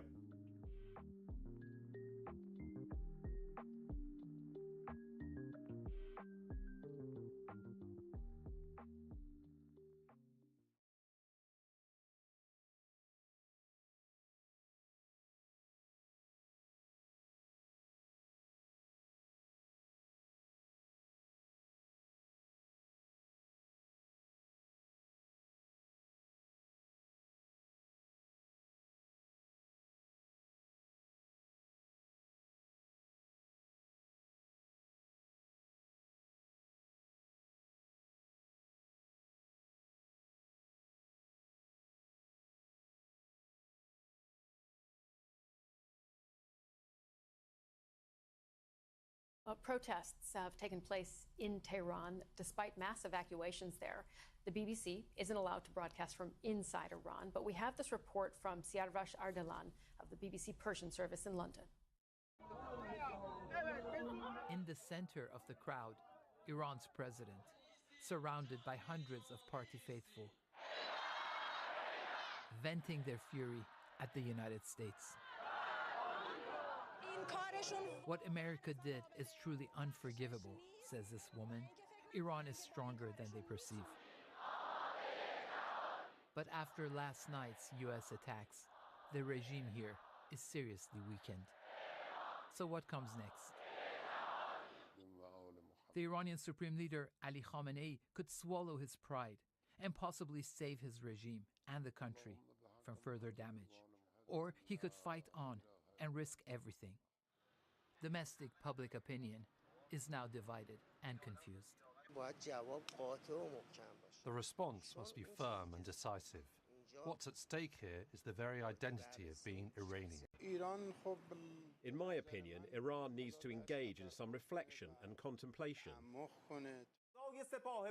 As for the country's Revolutionary Guard, it responded by saying U.S. military bases in the region are vulnerable. But they know retaliation would invite further U.S. attacks. This is a state TV reporter who went to Fordo. I can't see much damage, he says. For now, it's America's word against Iran's. Weakened and humiliated, the Iranian regime will struggle to maintain its credibility and grip on power in the face of widespread discontent. Stylized, BBC News. We can speak now to Bahman Kalabasi, correspondent for BBC Persian, who's joining us. Bahman, very good to see you. We don't have a great picture of the general mood right now inside Iran, but what can you tell us? We mentioned there were some protests in Tehran, but also, as we saw in that report, support for the government in the face of what they see as U.S. aggression. There's definite mass discontent with this regime, and the immediate need that talking to people is very obvious is for this strike and counter-strike cycle to end. The Israelis stop attacking Iran and Iran stop retaliating. That is the first thing that much of the public is hoping would happen as soon as possible. There has been many civilian casualties, the infrastructure is being hit, and the lives of millions of people have been disrupted. It's one thing to hear bombers and drones on TV, but it's another thing to live under them day in and day out and hear those voices and be worried that your area, your neighborhood could be next. So that is the reality in the short term, but in the medium term and the long term, I think a lot of Iranians would want this to end permanently, which means they do not want the government to retaliate at all. Of course, there are hardliners who support the regime, and there is some rallying around the flag effect of this as well. But the majority remains hopeful that the regime calculates that this will be too costly if they attack American interests in the region. Right. So that is where the population stands on the large scale, and that is hoping that the war would end and that there is no further escalation by the regime. But that still takes us where it was before these attacks started, which was a country heavily sanctioned, economy in the worst shape it's been since maybe the beginning of this regime. And there's no light at the end of the tunnel without some sort of a negotiated settlement that opens up Iran's economy, that lifts the sanctions. And that feels far away right now. So what options do you think does that leave for the Iranian regime? And, can we learn anything from how it responded to the assassination of Qasem Soleimani during Donald Trump's first term? Not many good options. Okay. If they are one to finally make a U-turn and accept that their policies have brought Iran to this point, even though they find it unfair and that even though they actually are worried about the consequences, the reality is they don't actually have very good options. If they decide to come out and say that we want to negotiate, then they have given up all that they have invested in billions of dollars, and with nothing to show for it. And if they want to retaliate, we know the cost might be even higher. So it's a very difficult place that the regime is in right now. Of course, they blame the United States and Israel, and some of it does find audience in Iran because it was the United States that ripped up the Iran nuclear deal. It was the United States that brought back sanctions, despite Iran being following and adhering to that deal. But nevertheless, today is a different day, and they have to make a decision in which way they want to go. Okay.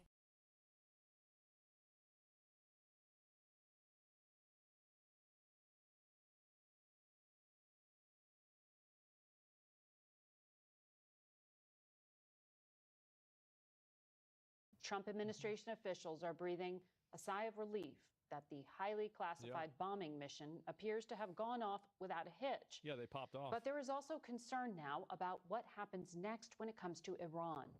Operation Midnight Hammer involved top secret planning and a head fake as two strike forces of B-2 bombers departed the U.S., flying in opposite directions late Friday night.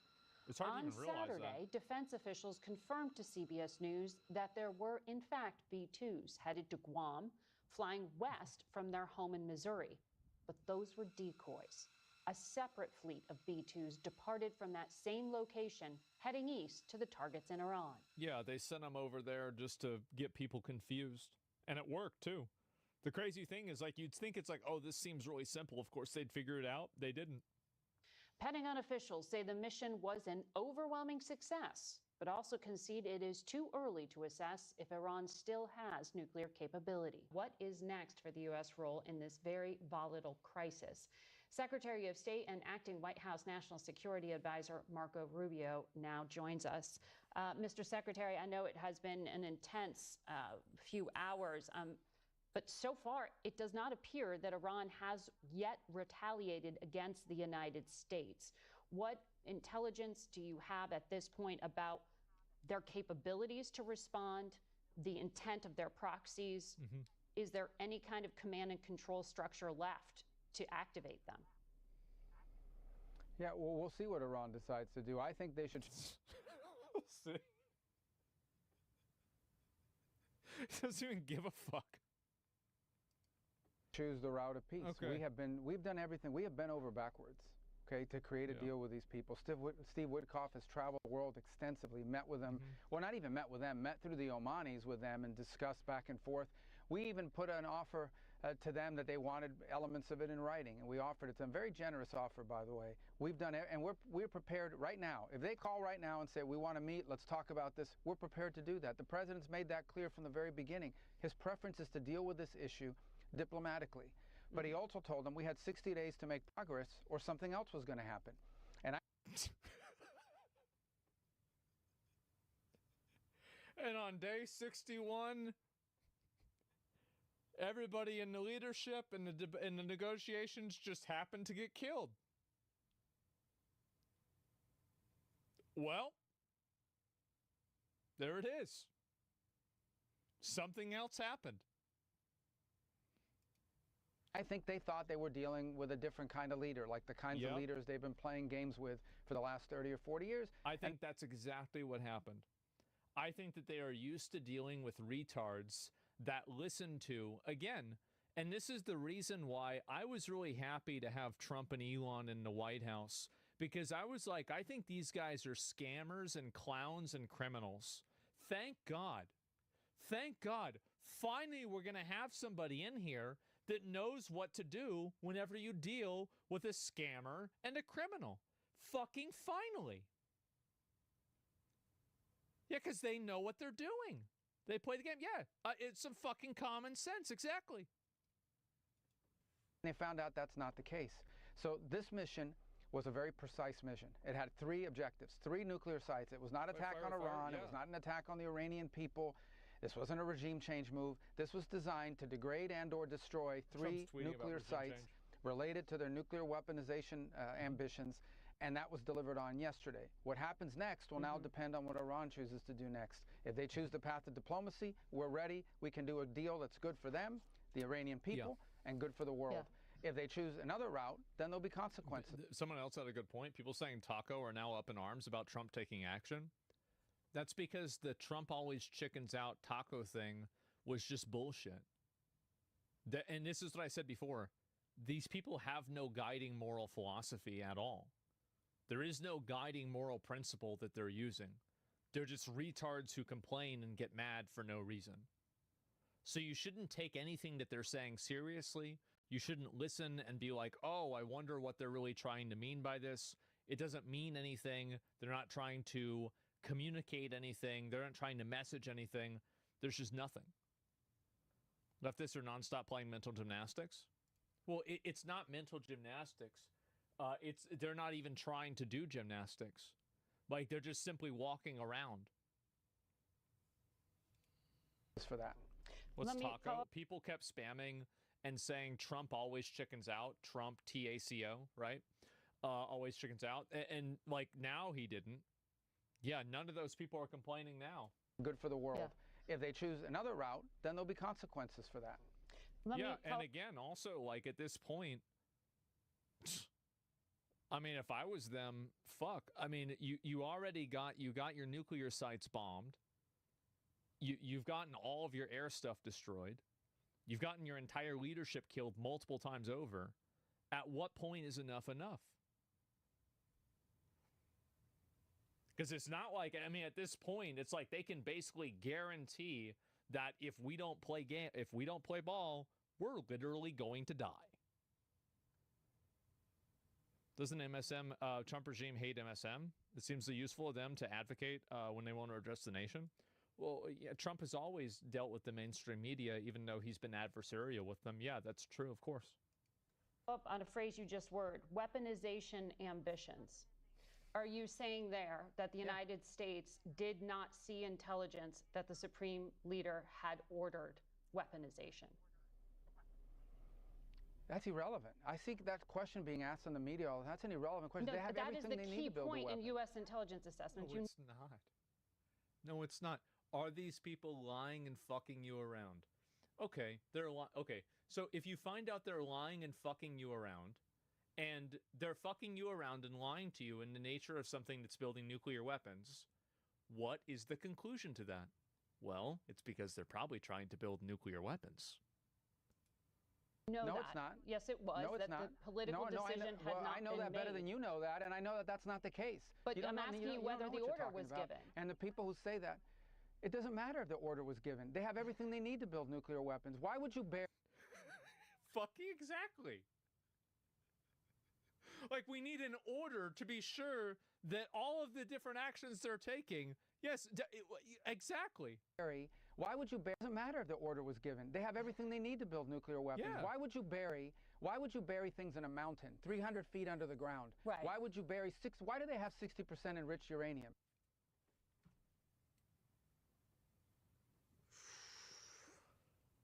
Oh, God, bro. I've been waiting on this.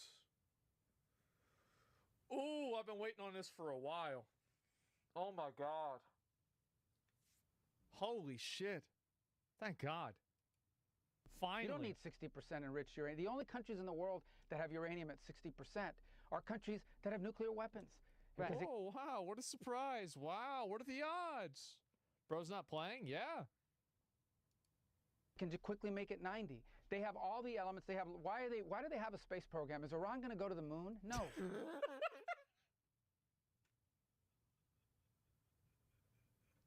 think you're gonna go to the moon? Bro, it's like, and you see that, like, whenever this shit's laid out in front of you, how fucking stupid it sounds. They're trying to build an ICBM. No, but so that's a question. That's a question of intent, and you know, in the intelligence. Intent. Oh my God, where do these? Jesus, he's demolishing her. What the fuck? Yes, thank God. Assessment that it was that Iran wanted to be a threshold How do state you know and what use the this leverage. Says? I'm talking about what the public March says? assessment, and that's why I was asking you if you know something more from but March. That's also if an inaccurate given. representation of it. That's an accurate representation of it. That's not how intelligence is read. That's not how intelligence is used. Here's what the whole world knows. Forget about intelligence. Jesus Christ, bro. Oh my God, I love this. This is amazing. What the IAEA knows. They are enriching uranium well beyond anything you need for a civil nuclear program. So why? Yeah, exactly. Oh, so she just immediately agrees on this. You immediately agree on this, but you want to pretend like the. Oh my God. So why would you enrich uranium at 60%? Right. If you don't intend to one day use it to take it to 90 and build a weapon. Right. Why are you developing ICBMs? Why do you have 8,000 short-range missiles and 2,000 to 3,000 long mid-range missiles that you continue to develop? Why do you do all these guys? things? They have everything they need for a nuclear weapon. They have the delivery mechanisms. They have the enrichment capability. They have the highly enriched uranium that is stored. Yes. That's all we need to see. Right. Well, and that's it. Yeah. Fucking obvious. Bro, the intelligence said they couldn't find evidence of nukes. That's not the same as finding evidence of no nukes. What the fuck do these people not understand? Well, it's that they're building the uranium. That's it. Well, why does anyone have nuclear weapons then? Because they work. Duh. In the hands of a regime that's already involved in terrorism and proxies and all kinds of things around. They are the source of all yes, and no one's in the disputing. No one's disputing that. I'm not doing that here. No one's disputing that Iran is causing all of the problems over there. No one's disputing that Iran is funding terrorist organizations. No one's disputing that they're enriching uranium to 60%. But somehow, we're supposed to pretend like they weren't trying to build a bomb. Uh-huh. Right.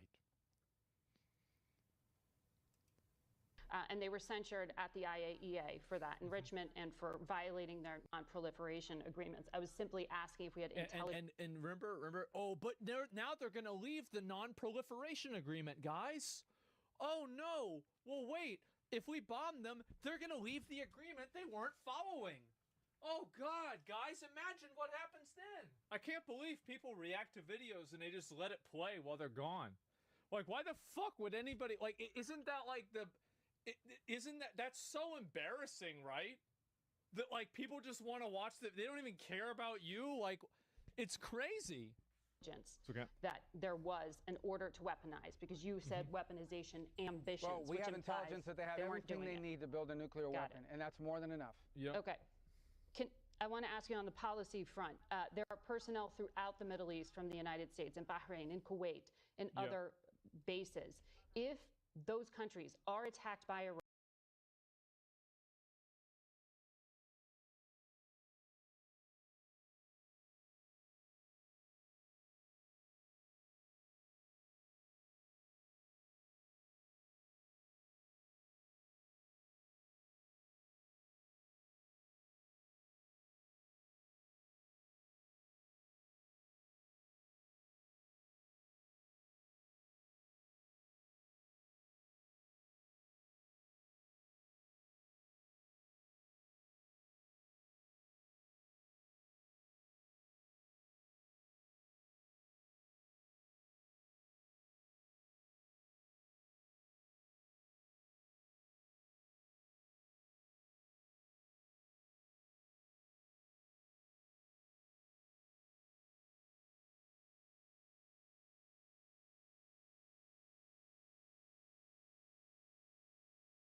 Iran because of their association with the United States. Will the United States defend them?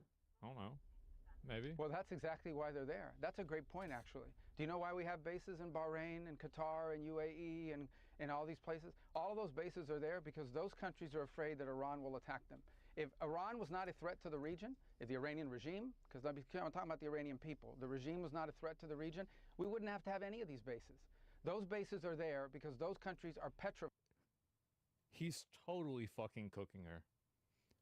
This is brutal. Jesus.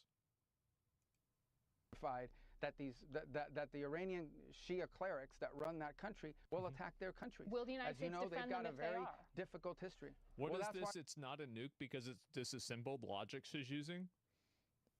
It's just stupid. That's why we're there. That's why we're there. So but yes, we will us, defend is them. what they're threatening to do. So we'll defend our people, obviously. We'll defend our people. Well, they'll attack our bases. And those are our bases, and we're going to defend our personnel, and we're prepared to do that. But we'll do more than just defend. We'll impose costs on Iran if they attack American personnel, whether they do it directly or whether they do it through some of these proxies that they try to hide behind. And that includes the Houthis. Yep. So another proxy of theirs. So, but let's hope they don't choose that route. Let's all hope that they actually decide, okay, let's go negotiate, because we want a diplomatic and peaceful solution. We have achieved our objectives. We're ready to negotiate this in a peaceful, diplomatic way. We've been prepared to do that for days. They are the ones that played games, as they have done for 40 years. This is the woman who said free speech is one of the reasons why Nazis got into power in World War II. Yeah, you have to keep in mind that these people are they exist to actively subvert everything. I think these people actively exist to subvert American goals. They actively dislike America, and they work against the best interest of the country and the country's people on a regular basis. These people are not your allies. These people are not on your side. They are actively working against you. Years, as they have done to multiple presidents. They tried to play games with President Trump, and they see what happens. This is not a game-playing president. When he says he's going to do something, he will do it. I hear you saying here you want to de-escalate when you are talking about diplomacy. That's you right. are looking for Iran to pick up that offer that was put on the table you mentioned by Steve Witkoff. Can you just clarify, does that mean the U.S. would still allow for Iran to have a civilian nuclear program if it does not enrich on its own soil? But that's never been an issue. There's countries all over the world that have a civil nuclear program. No one here is saying that Iran can't. Sure, that's always been there. Any country in the world has a right to have a civil nuclear program. What they don't have a right to do is to enrich it at 60%, hide it under. So they're still even willing to let them have a civil nuclear program? And they couldn't come to a deal after that? Well, that seems very interesting. Mountain and develop long-range and short-range and mid-range missiles and sponsor terrorist proxies all over the world. It's very generous. They don't have a right to do that. And that's what they've been doing. And no one's dealt with it. And it's continued to linger. And they've played games with multiple presidents and multiple countries around the world, and they've gotten away with it for 40-something years. This is very simple. The president wants to resolve this diplomatically and peacefully. He gave them a chance to do that. They delayed. They had all these kind of delay tactics. They wouldn't even meet with us directly. We had to go through third countries. This is very simple. Let's meet directly. Let's work on agreements that are good for Iran. You see, they were playing games, bro. They were playing games the entire time. Good for the Iranian people in particular, good for the safety and security of the world and the United States. That's always been our preference. That continues to be our preference. But they're the ones that were playing games with us. And these are the consequences. We had to achieve those objectives. We had 3 objectives yesterday: Fordo, Natanz, and Esfahan. Iran just said they're going to decide the timing, nature, and scale of its response against the U.S. message. For sure, guys. Yeah. We conducted a brilliant military operation under the command of President Trump, and obviously great credit to Secretary Hegseth and General Kurilla and General Kane and all the airmen and the phenomenal people in the U.S. military. No other military in the world could have done this. No, We've achieved those objectives. What happens next is up to the regime. Okay, the regime wants peace. We're ready for peace. They want to do something else. They're incredibly vulnerable. They can't even protect their own airspace. Well, clearly they could not. But what is the U.S. assessment of how much nuclear material at those sites was moved prior to the attack? There has been talk for days about bombing of Fordow. Well, look, we don't. No one will know for sure for days, but I doubt they moved it because you really can't move anything right now, and they can't move anything right now inside of Iran. I mean, the minute a truck starts driving, can't they read radiation signals from like satellites? I'm pretty sure they can, right?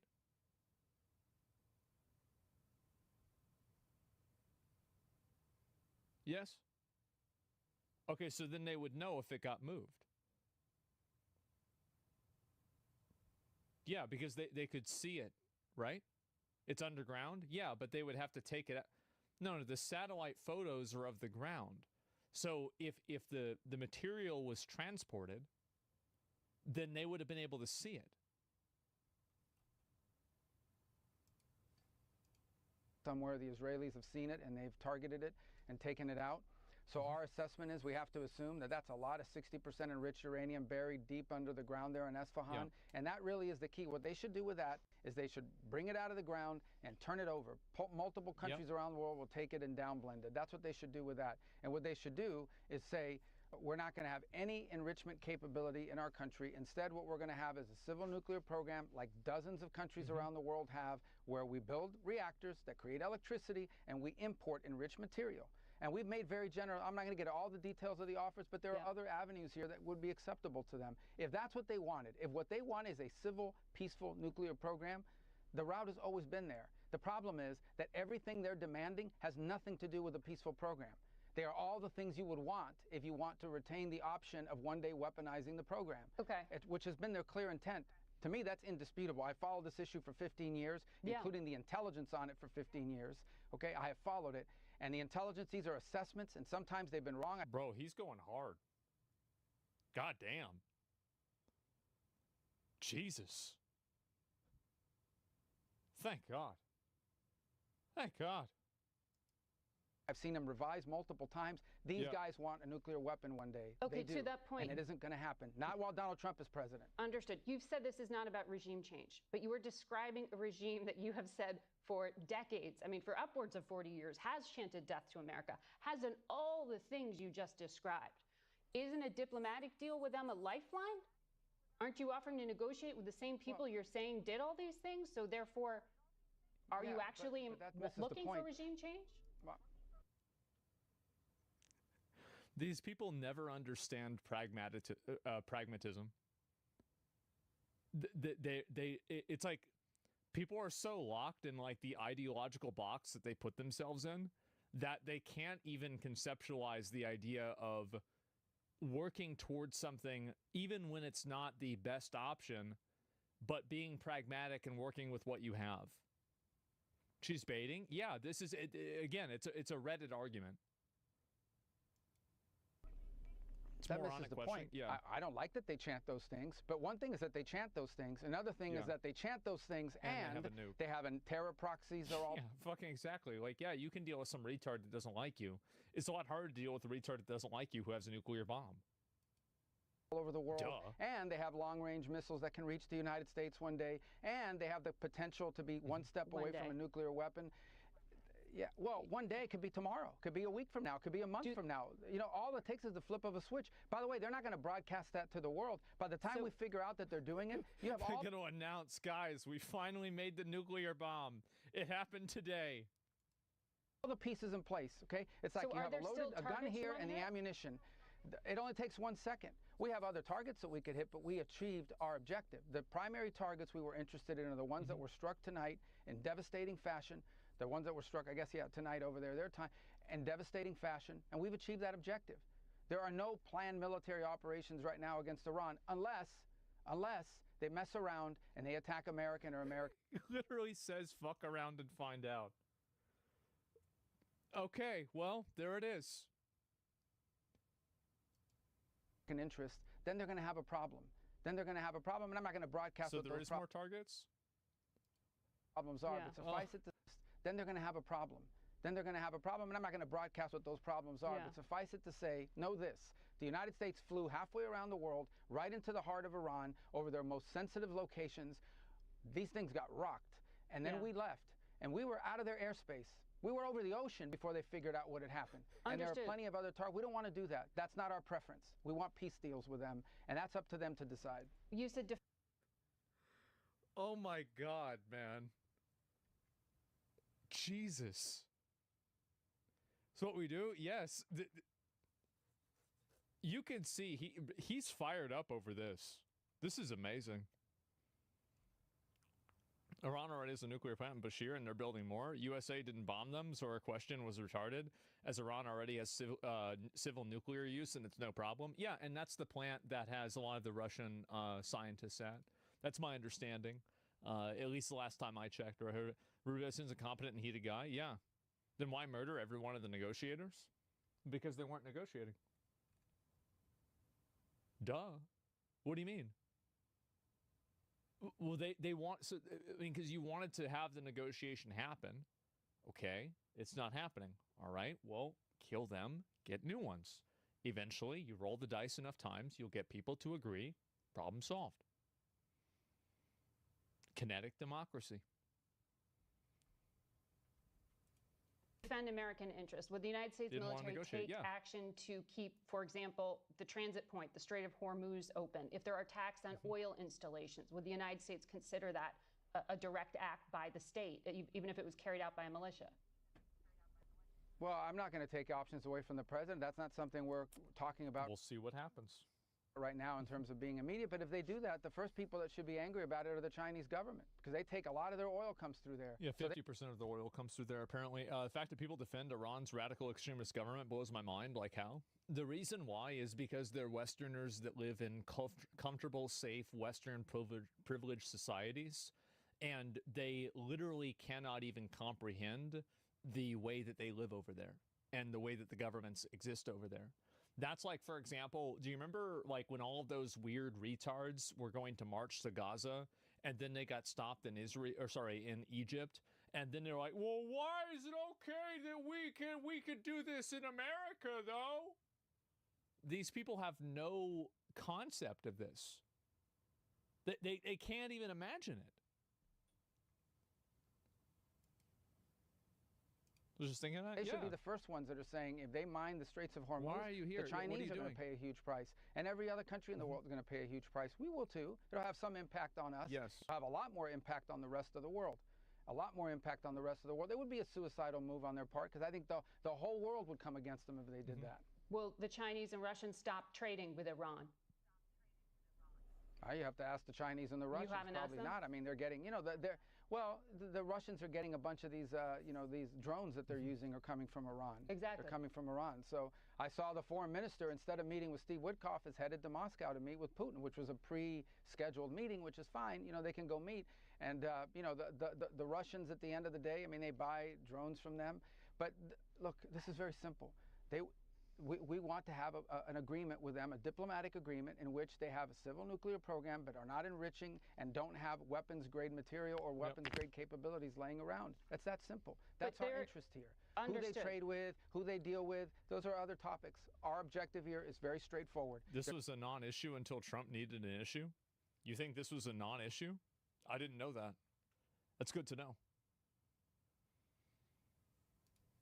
They're not going to have a nuclear weapon. They're not even going to get close to a nuclear weapon. Yeah, I had no idea. They're not even going to be in the neighborhood of a nuclear weapon, because these people are dangerous. This is a radical Shia clerics who run that country, and they are the source of all instability in the region, all of it. Without Iran and this regime, there is no Hamas, there is no Hezbollah.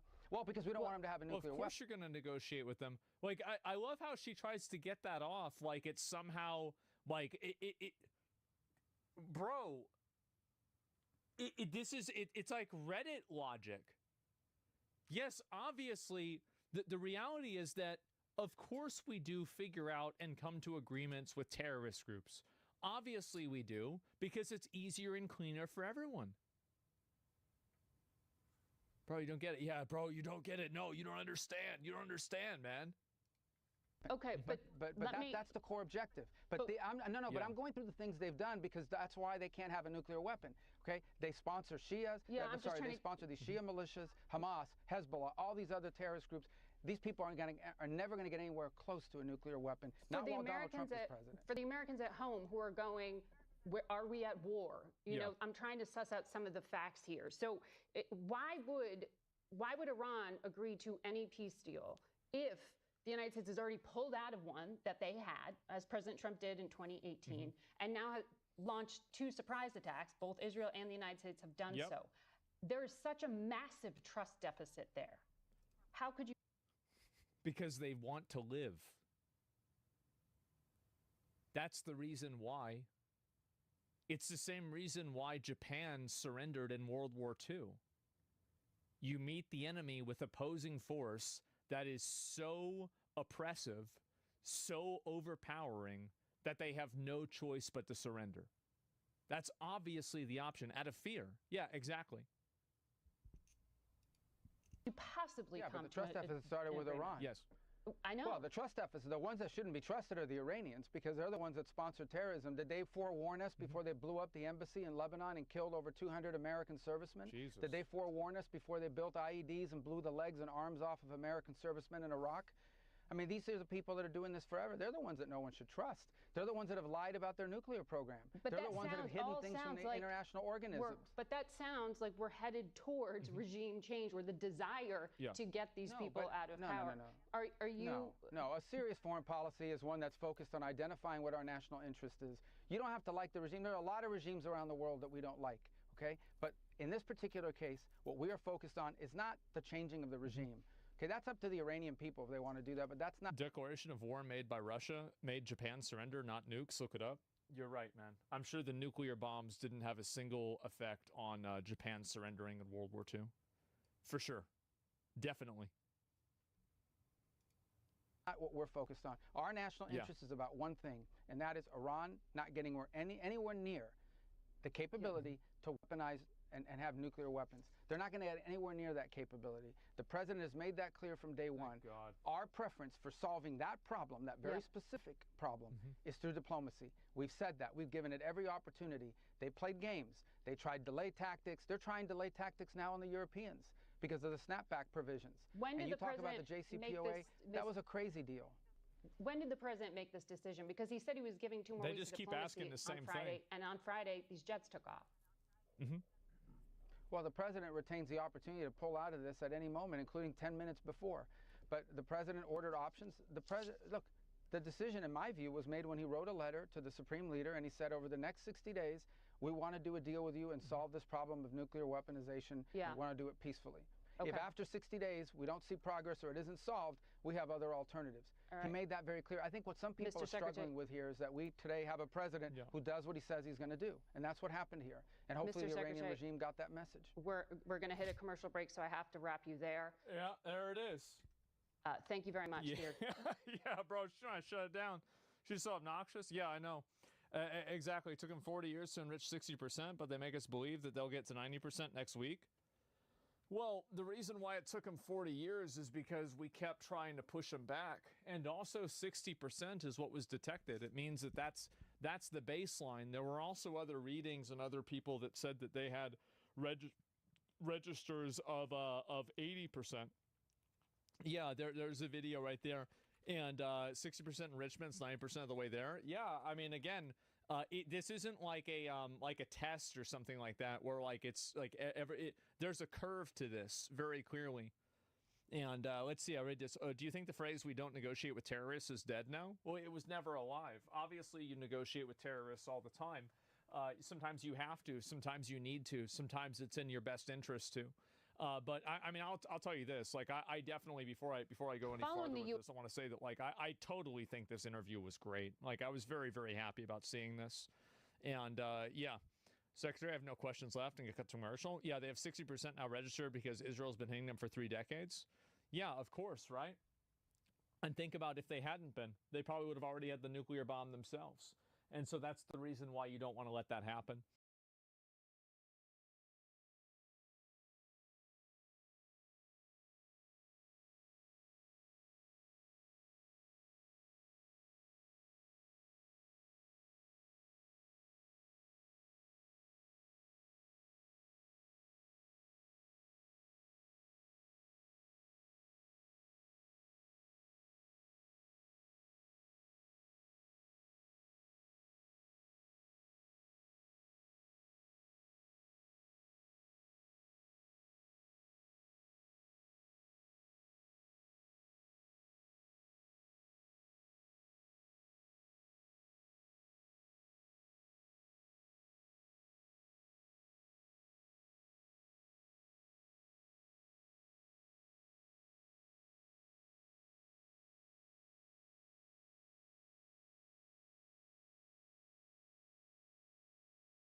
When your games don't sell, please don't tell me to stop working on my game and make you.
You new game, okay, please.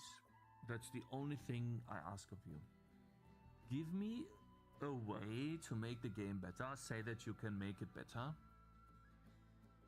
And don't tell me to make a new game, please, okay? That's all I ask. That's all I want. Like, you can say anything else. I don't care. But just don't tell me, don't start! Hi, everyone. It's Hello! me, Tim. Today I want to talk to you about Imager? what you should do when your game doesn't Before sell. Sorry about been that. there. Well, These guys I've just been- can't stop. Let's say hello Hi, to Tim everyone. again. It's me, Tim. Hello. Today I want to talk to you about Yep. what you should do when your game doesn't sell. Yes. No wish I've been lists. there. Well, I've been there. You I have did been? a whole video, in fact.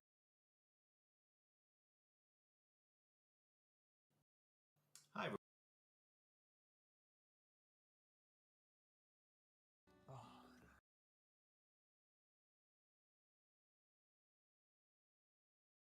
Hi, everyone. It's me, Tim. Today I want to talk to you about what you should do when your game doesn't sell. We've all been there. Well, I've been there. I did a whole video, in fact, on data about my games, talking about their sales figures and how it doesn't always seem to correlate with critical reviews or team size or budget or any of that. The video is linked below in the description. But I want to talk to those few of you who are going to make games and they're not going to sell very well. Now, I realize some of you aren't going to make games. That may be even be the majority of you. And then a few of you are going to make only games that sell remarkably well. This video is not for you unicorns. It's for developers like me and the rest of you who are going to make games that aren't going to sell well. And you're left thinking, what was that about? And I'm going to talk about it, but let me just warn you, there's going to be a lot of people who just wade in and say, yeah, you made a bad game, you should make a better one. Which, I've done a whole video about people who say games are bad, and it's linked below. And what they really mean is they didn't like it, even though they may couch it as, no, it was an objectively bad game, and watch me prove it. And I don't know what to say to these people, because I pointed out that there are games on Steam that some people liked, even though a lot of people didn't. There are a lot of games that many people love, but a few people have real strong objections to and don't like. So throw out all the whole idea of a bad game or a good one. And besides, those kind of things are completely unconstructive. I'm going to try to give you constructive ways of looking at a game you've made that didn't sell like you wanted to, and you want to improve going through the process the next time. So let's look at why games don't sell. I'm going to talk about reasons that have to do with the game, and then reasons that have nothing to do with the game itself. And some of these you can control and some you can't. And that depends on your situation. So let's talk about game reasons that a game didn't sell well. Probably the biggest one is it's buggy. And that's what reviewers will say and game players will say. It's buggy. Sometimes this is code bugs. It may crash. It may run really slow.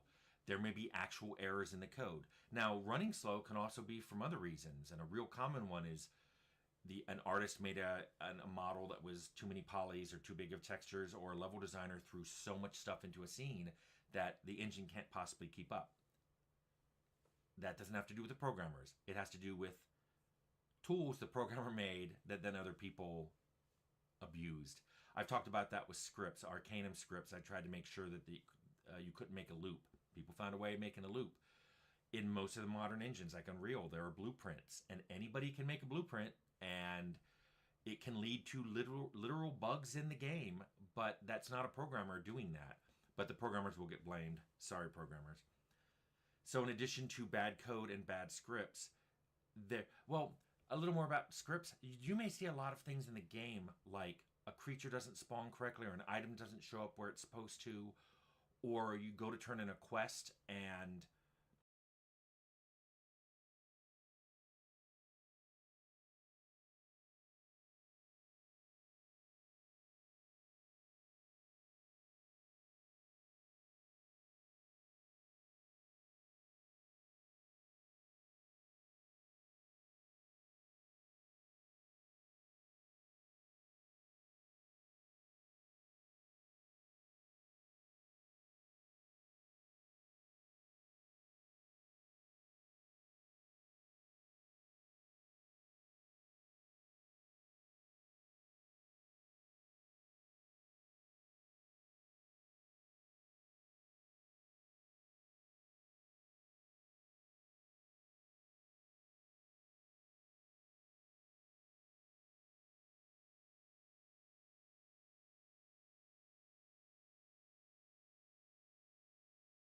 the game doesn't recognize you've completed the quest.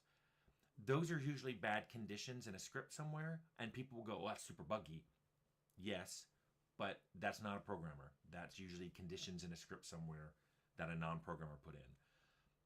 And then finally, there can be design flaws that look like bugs, but really, the programmer and the scripters and the artists and everything did exactly what the design document said, and there's a problem in the game. I've done that. Arcanum had numerous flaws that were in the base design document. So everything was made exactly the way it was written in the design document, especially the places I wrote in the design document. But the problem, the bugs in the game, were in the design, not the implementation of the design. So those are all the ways the games can be buggy. But there are some other reasons a game cannot sell well that have to do with the game, that have nothing to do with the implementation per se. And I'll categorize all that as niche. You may make a game with a setting that just doesn't have broad appeal. There's not a lot of people out there interested in playing a, multi-dimensional being that likes to clean houses. Or you may make a story that just has limited appeal. People can't relate to the characters. Characters are a good example of, if you have characters that people find hard to relate to, it may make your game have a limited appeal. It's not bad, but that's why it's not selling well. Similarly with mechanics, you may decide to make an isometric game, and people think, sorry, that's over. You may make a turn-based game, and people don't like those as much as real-time. Or you may pick an art style that a lot of people are like, I don't really like that art style. It's not that it's bad. It's just that you've incredibly limited the scope of people who would be interested in your game in the first place, and then your sales are low. So if you decide to go with something that's niche, understand that if this doesn't catch on, it's going to stay niche, and you're going to appeal to a very small number of people. So those, I think, are the two biggest reasons games don't sell well. They're either buggy, in all the different ways I said they could be buggy, or they're niche, so they just don't appeal. But there's a couple other reasons games cannot sell well that have nothing to do with the game itself. The first one has to do with timing. When the game was released. Maybe the market was saturated with games, and it's just, there were so many games people could have bought that they bought other games besides yours, or that it diluted the market. Sometimes games cannibalize on each other. So a lot of games went out. Any one of those games would have sold well, but because there's 10 of them, they all sold It can also happen if it's a seasonal game. If you're putting out a holiday-themed game in July, or a beach game in the winter, it may not sell well just because people aren't in the mood for that style of game at that time. And then another timing issue that happens frequently is you put out a game, but a similar game came out to yours around the same time. Maybe it's 2 fantasy RPGs, or maybe it's 2 FPSs set in a very similar setting. And the other one did good and yours didn't. It's sometimes a similar game can just outperform yours.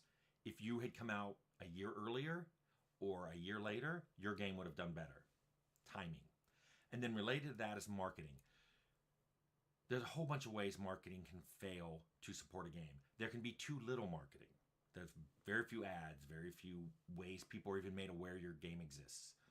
The ads can be not very good. Either they don't look good, they don't attract anyone's attention, or they show your game in a way that isn't really what your game is about, so you're not attracting the people who would want to play your game. Also, they may not be placed in the right place. They may be put on sites where people who want to play your game don't tend to go to those sites. So it's a demographic thing. You basically miss the demographic. All this boils down to discoverability, which I have a whole video about, and I'll link it below. And discoverability is becoming harder and harder as more games come out. It is just, the market has so many games that finding your game is becoming harder and harder, which is making marketing more and more important. And I know a lot of people don't like that, but what do you do in a world where 25,000 games come out a year? It's hard to find your game among 25,000. So those are the game and non-game reasons, the biggest ones that I can think of. Now you have to figure it out. Your game is shipped and you want to figure out, why didn't it sell? Well, which of these apply to your game? Lots of people will give you different reasons. And remember, I've talked about how failure is an orphan. When your game doesn't sell, there'll be a lot of finger pointing. People go, you didn't implement it right, and your design was horrible, and marketing sucked, and all this. It's going to be hard to tell, and people will not agree on this. But even if you can get them to agree, there's usually multiple reasons, and they'll disagree on the weighting. Like, yeah, I agree the design wasn't that good, but you guys, your implementation, I mean, it crashed a lot. That was probably why most people were put off from the game. So even if you can get people to agree on the reasons, they won't agree on the weighting or the priority of those reasons. It's really hard to be objective about it too. You're not going to want to blame yourself. Publishers aren't going to want to blame themselves. You know, it wasn't our marketing. Players aren't going to say, oh yeah, I bought a game and I just wasn't into it. Nope, it's a bad game. Even though I think everybody who liked it is a stupid idiot paid shill. Because I didn't like it, it must be a bad game. It's just so hard to come up with an objective reason. So you're going to hear a lot of things, and a lot of them are going to be subjective. You're going to have to try to tease out the objective reasons your game didn't sell and try to assign weights to them, because you have to do your best at this stage. Don't get discouraged. Try to figure it out. If I had gotten discouraged from a bad game or even negative advice, there'd be no Fallout. There would be no Troika and any of those games. I would have left the industry after making Grand Slam Bridge, which I didn't even get credits on. You know, I should have just gone, oh, I'm done. So I'm just saying, do your best. Learn from the game when it doesn't sell. Try to focus on what reviews are saying, what people are saying, when it's constructive. If they just go, it's bad, just go, okay, and move on. When people are saying, oh, I didn't like how this feature worked, or I wish it had had this feature, which a lot of other games in this genre have, focus on those. And then, for the ones you can control, try to do better next time. There will be some you can't control. Maybe you can't control your marketing department. Maybe you weren't in control of deciding the setting of the game. Pick the ones you can control, try to figure out what you can do better on the next game, and make a next game. If you get discouraged early, like I said, 44 years and counting in this industry, there were many times people said, you know, your games were terrible, you should stop. You wouldn't have had a lot of the games that came subsequently, and I guarantee there's people out there who like some of the ones that came out subsequently. So I'm begging you, if you make a game that doesn't sell, treat it as a learning experience. Try to figure out why it didn't sell, what you can control, and what you can do better next time. And I guarantee you're going to have a hit eventually.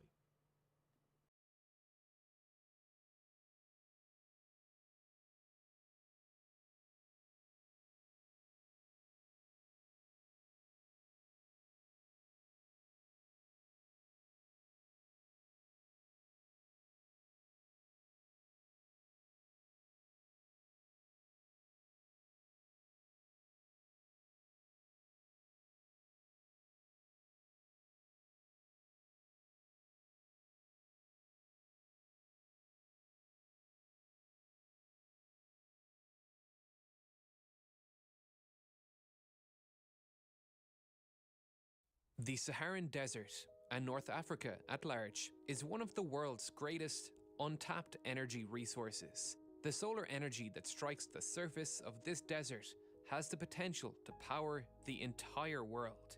A single solar panel placed here in Algeria is capable of generating 3 times more electricity than the same panel placed in Germany. What was once a geographic disadvantage, the scorching sun of these desolate lands could now provide an economic boom for these historically impoverished nations. A panel in a solar farm located here, 1 square meter in size, would, on average, generate 5 to 7 kilowatt hours of energy each day. Increase that to 1 square kilometer, and we are generating 5 to 7 gigawatt hours of energy each day. Increase that to 1,000 square kilometers, and we are generating 5 to 7 terawatt hours of energy each day, enough to satisfy nearly 100% of Europe's energy needs. Multiply that by 10, and we are generating 50 to 70 terawatt hours a day, enough to power the entire world. This is an impressive and often repeated statistic, napkin calculations that draw a drastic new vision of the world, a solar-powered utopia. Plans have even been drawn up to transform the simple mathematics into a reality. But reality has a way of interfering with futuristic pie-in-the-sky calculations like this. Every plan to turn this dream into a reality has failed. In this episode, we are going to learn why. Transporting electricity out of these remote regions is the first challenge. Currently, there are only 2 interconnections connecting North Africa to Europe. Both are located between Morocco and Spain. 2 700 megawatt interconnections, one completed in 1998 and the second completed in 2006, with a third connection expected to be completed sometime before 2030, for a total of 2,100 megawatts. If we wanted to transport enough electricity to power Europe, ignoring transport losses and storage issues, we would need 592 to 831 more of these 700 megawatt interconnections. These aren't just simple cables that we lay between countries. They are incredibly complicated and expensive pieces of infrastructure. The third interconnection joining Morocco and Spain's grids is estimated to cost $150 million, an enormous investment that will see both countries footing half the bill. 592 more of these connections would cost, at an absolute minimum, $8.9 billion. And that number was found by simply multiplying 150 million by 592. But these connections are the shortest route to Europe from North Africa. They are going to be the cheapest to build. To build a truly interconnected grid, we are going to need even longer interconnections, connecting Tunisia to Sicily, Algeria to Sardinia, and onwards to northern Italy, Libya to Crete, and onwards to Greece and Turkey, and to the rest of the Middle East network. All the while, building enough internal interconnections in Europe to facilitate the passing of the solar parcel northwards, while wind is traded south. This plan will take billions to complete. Yet, even with these issues, European leaders have drawn up plans to connect North Africa and the Middle East to Europe. They believe the cost can be recovered. Desertec is, or perhaps more appropriately, was, a German-led initiative centered around a $500 billion investment fund that would invest in generation and transmission infrastructure across North Africa and the Middle East. $55 billion was allocated to increasing transmission capabilities across the Mediterranean. This investment would go into both high-voltage alternating current transmission over shorter gaps like those from Morocco to Spain, and high-voltage direct current over longer distances. There is a critical distance where high-voltage alternating current transmission does not make sense. If we plot transmission losses per kilometer for AC and DC transmission, it would look something like this, with DC losing less power per kilometer. However, in order to convert our regional AC grid power to DC for these long-distance transmission cables, we need expensive transformers and converters. If we instead plot cost versus distance, counting in this infrastructure, it would look something like this, and we can see that the DC and AC lines cross each other around the 500 to 800 kilometer mark. This is the break-even point where DC becomes more cost-effective. So, lines connecting Morocco directly to Spain, which spans only 28 kilometers, don't make sense for high-voltage DC, while longer lines connecting Tunisia to Italy will likely be high-voltage direct current lines. Transmission losses for high-voltage direct current is about 3% per 1,000 kilometers, and Germany's capital is only 1,800 kilometers from Tunisia. Transmitting power with this much investment money is perfectly feasible. The technologies exist, so let's move into the generation part of the Desertec plan. Desertec was formulated with concentrated solar power in mind, which works very differently to photovoltaic solar panels. Concentrated solar power facilities would be spread out along the borders of the Saharan and Arabian deserts. One such facility already exists in Morocco, and it's the largest concentrated solar power plant in the world. It is massive, with 3 separate sections, NOR 1, 2, and 3, each using slightly different variations of concentrated solar power, combining to provide 510 megawatts. NOR 1 and 2 are both trough-based systems that use parabolic mirrors with the tube located in the mirror's focal point. The tube contains a synthetic oil which collects the heat from the 500,000 parabolic mirrors spread out over 308,000 square meters. This oil becomes extremely hot, as high as 400 degrees Celsius, which allows it to boil water and heat exchanger to drive a steam turbine, which provides electricity for the grid. The 400-degree oil is also hot enough to melt salt in a molten salt heat storage system. The molten salt heat storage system of NOR 1 can store enough heat to keep the plant operational for 3 hours, while NOR 2 has enough energy for 7 hours. However, this salt solidifies at 110 degrees, and if that happens, the plant won't work in the morning. So, NOR 1 and 2 need a fossil fuel burning system to keep all the working fluids of the system at minimum operating temperatures overnight and to keep the oil system pumping. This fossil fuel burning system can also keep the plant operational as a reliable baseline energy source, removing the need for separate natural gas peaker plants. NOR 3 does not use these parabolic mirrors and instead uses a tower system. It's this striking circular facility to the north.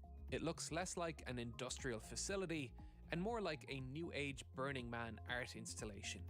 This design allows NOR 3 to rid itself of the oil, plumbing, and pumps of NOR 1 and 2, and instead, it uses mirrors arranged in concentric circles around a central tower.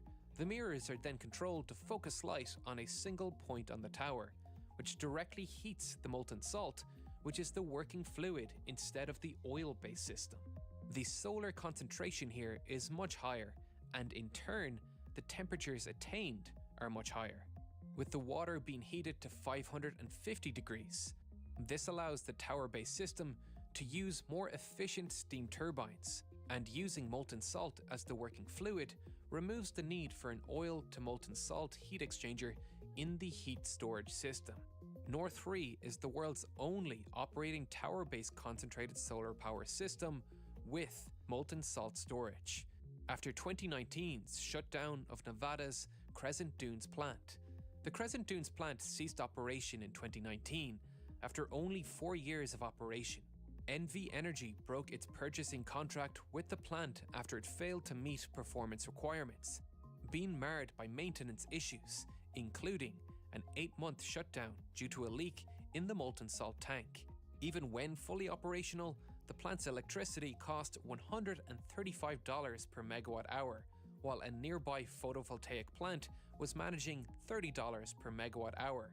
And here lies the crux of the issue. Concentrated solar power costs per megawatt was extremely competitive with photovoltaics in 2009, but in the last decade, photovoltaics have become obscenely cheap. Concentrated solar power simply cannot compete in a market like this, and the same can be seen for NOR 1, 2 and 3. However, they are currently being measured on a metric called levelized cost of electricity, which is an average of the cost to generate electricity over the entire life of the plant. But this does not factor in the cost of storage for photovoltaics, which is often just an inherent benefit of concentrated solar thermal power. So, going forward, the industry should be using a combined cost of storage and cost of electricity metric. Yet, the most recent addition to this solar farm is NOR 4, a solar panel farm contributing 73 megawatts. With the rise of cheap solar panels, Desertec, contrary to what you might expect, was doomed for failure. Concentrated solar thermal power, by nature, needs a lot of land. The plant has a minimum viable operating temperature, and to achieve that, we need enough mirrors to reflect that light. Solar panels do not have this problem. Solar panels can be fitted on top of homes, over car parks, or even in farmers' fields to help shade plants that need shade. We don't need massive plots of land to make them work. And because they are so cheap, it's perfectly feasible to build smaller solar farms in Germany and avoid those transmission losses, and not incur the massive financial risk of investing billions into a country that is not your own. That's particularly important because a lot of investors are very hesitant to put money into these often volatile countries. We need to look no further than the 2013 attack on a BP natural gas plant in Algeria to see why this would be considered a risky investment in many parts of North Africa. It's a vital economic resource for Algeria, yet it sits isolated in the midst of a vast desert that's a transit route for Al-Qaeda in North Africa. No wonder it was so difficult to defend and such a tempting target for the militants. This is all exactly why Germany is instead investing in its own domestic photovoltaic generation, and in 2020, solar power accounted for 10% of Germany's power generation. This idea of European countries drawing natural resources from Africa to benefit their own economy has some undeniable, problematic historic parallels. Any foreign investment like this is going to come with some guarantees of supply for Europe.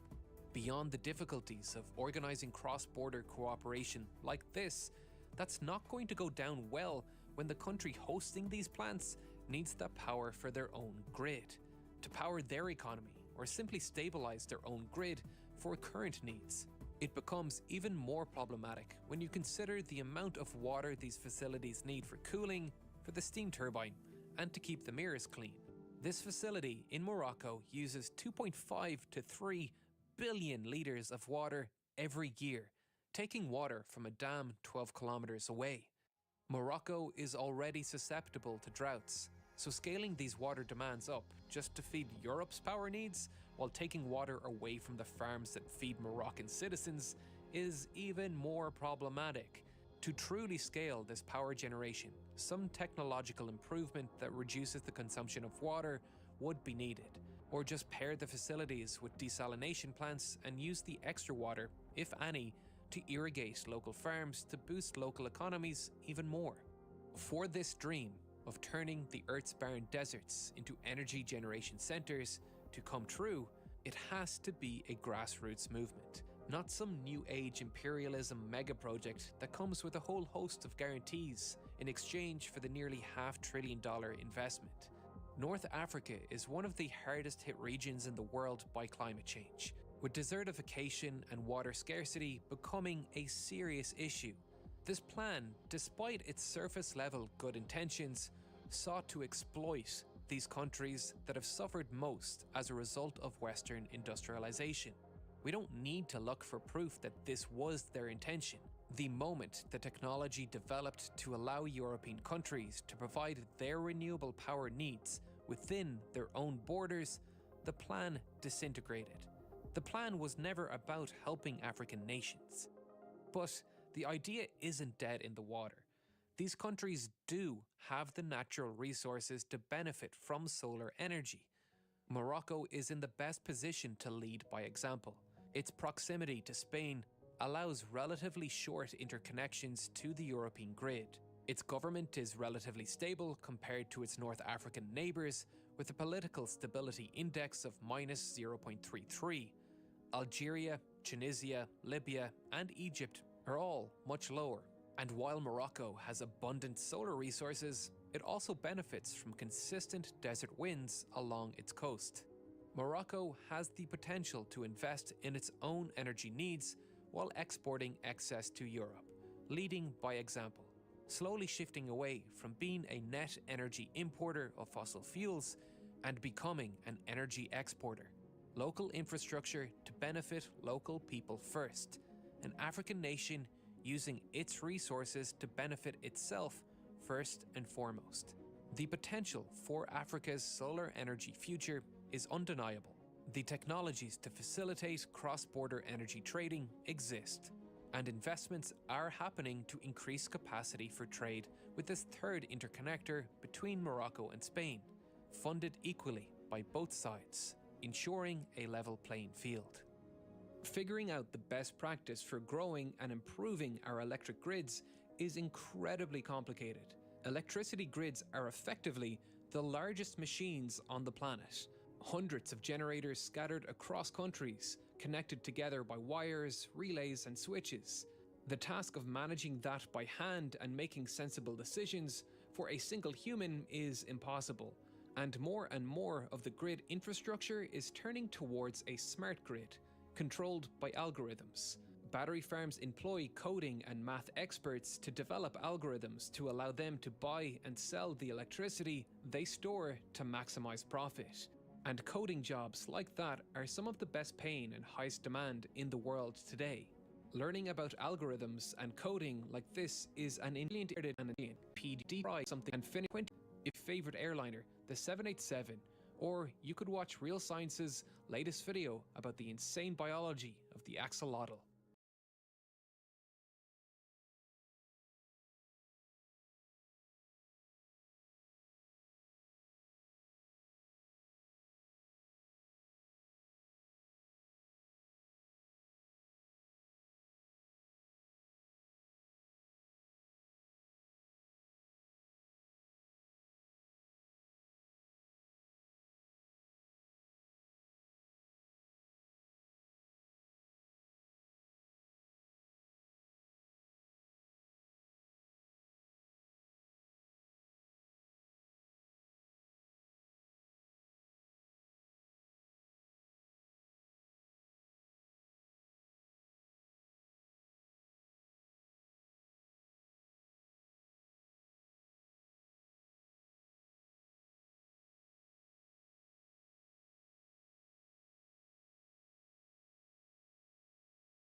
After 1.1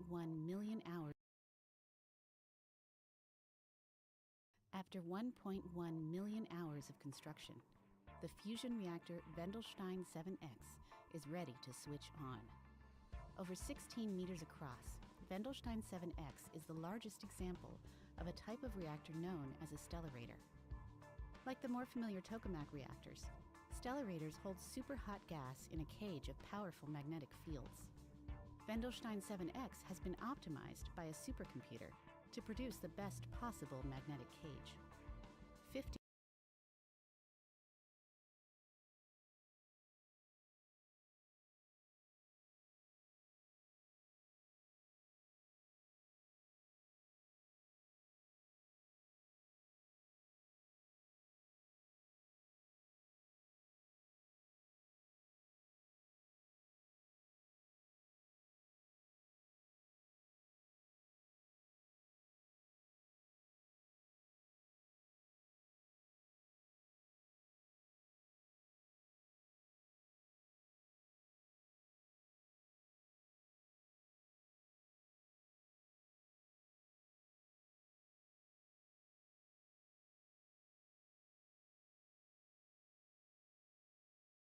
bizarrely twisted superconducting magnets look more like sculptures than pieces of precision engineering.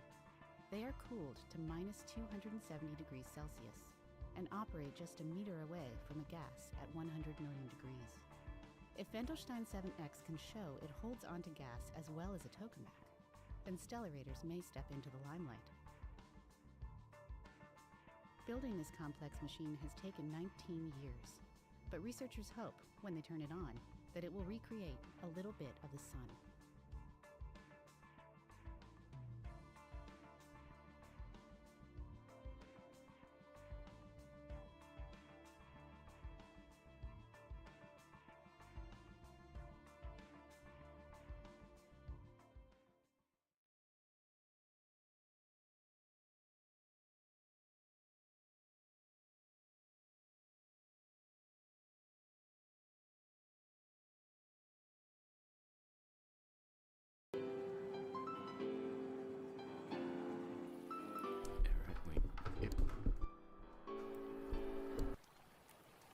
Hi there.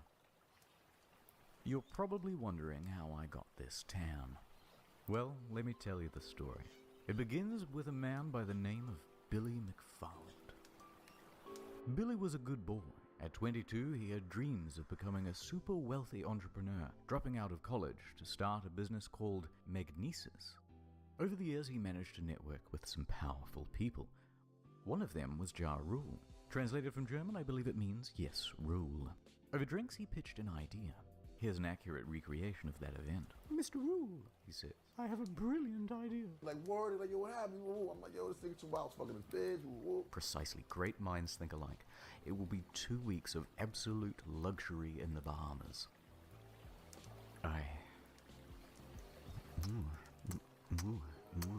Mr. Rule. Promotion began in late 2016.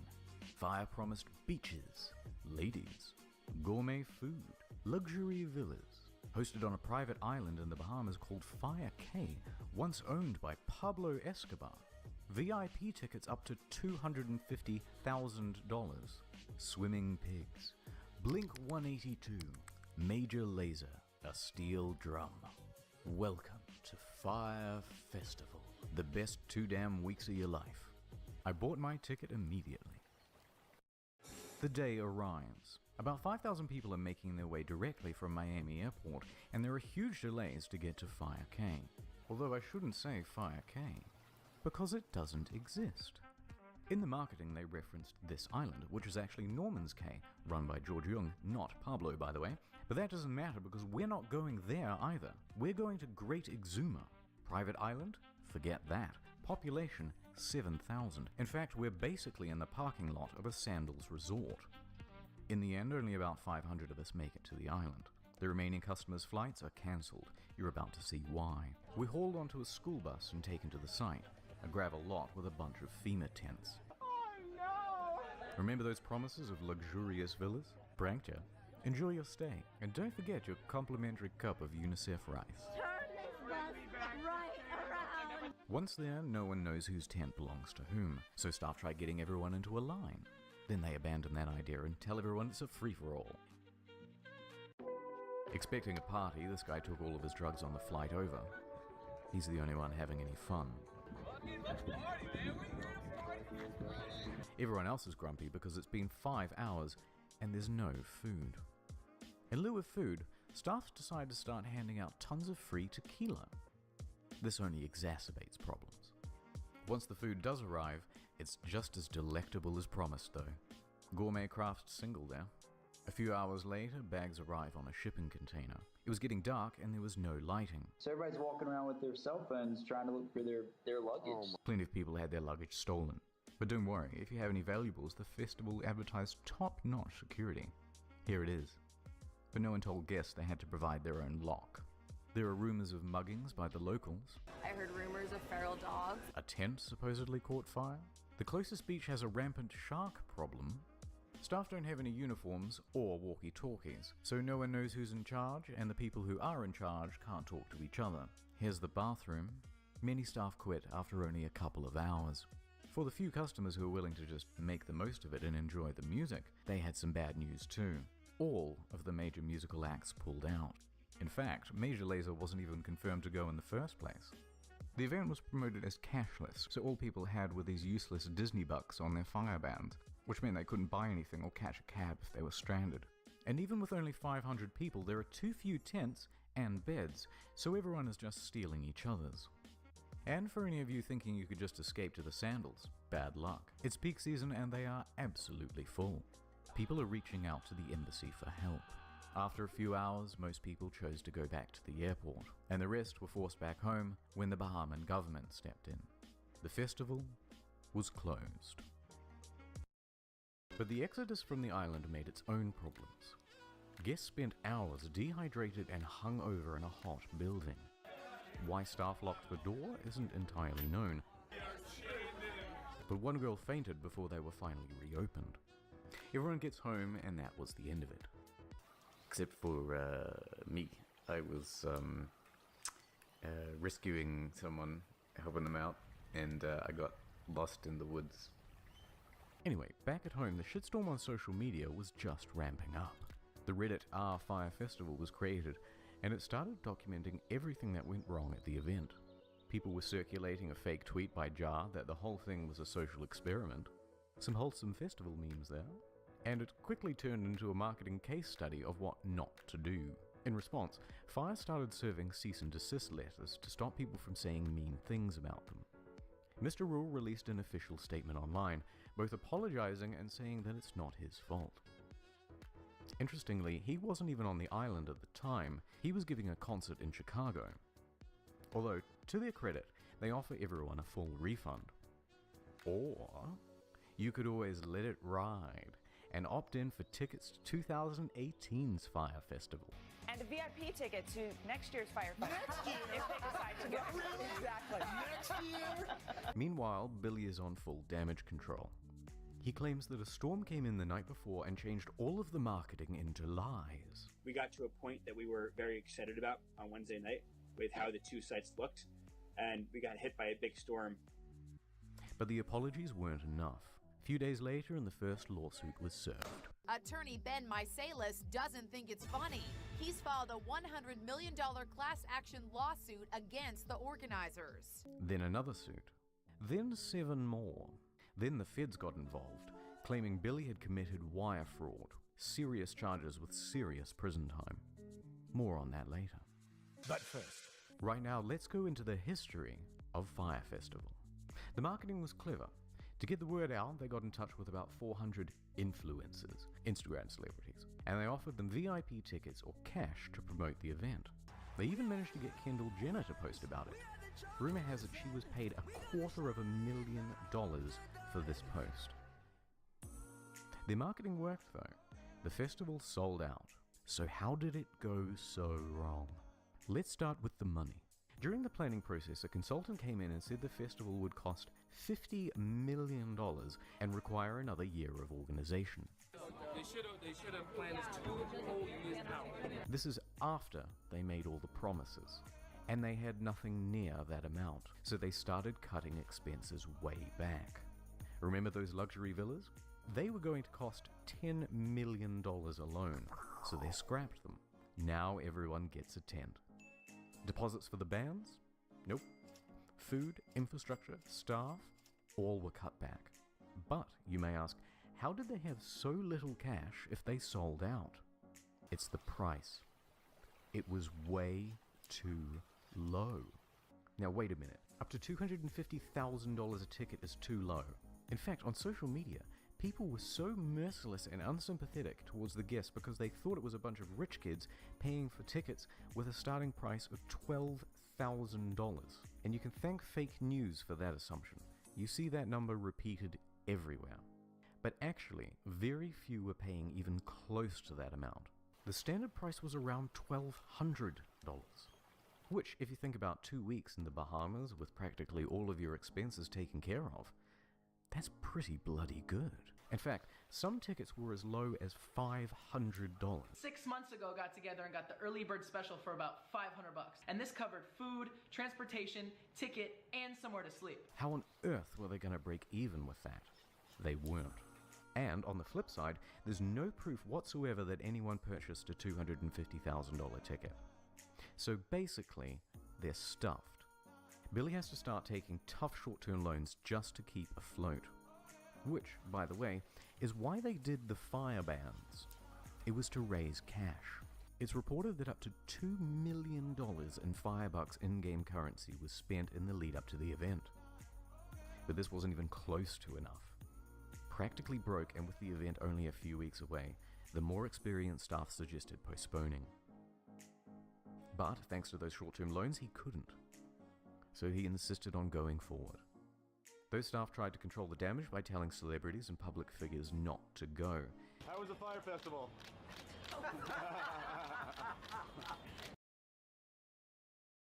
So, Billy and Jar are in some serious trouble. But let's please have one failed festival that has a sequel. Well, Billy is out on $300,000 bail. His assets were frozen as at May 18th. He dropped his expensive attorneys. He's selling his property in New York. He tried to sell Magnesis for $150 grand, but it was cancelled for being fraudulent. Massively in debt and with no hope of paying it back, Fire went into involuntary bankruptcy. And that is the end of Fire Festival. I'll keep you posted about whether Billy is going to jail. So long, Fire Festival.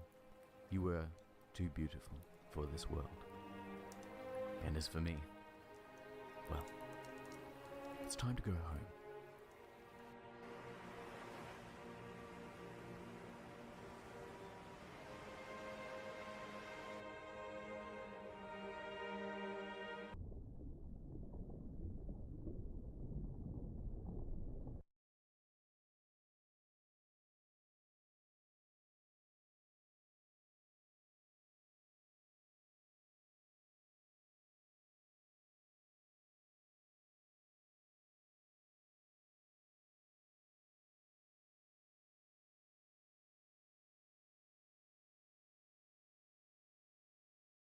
Those like toilets? Yeah, it looks like I'm in the dunny, yeah. You're fighting in the toilet.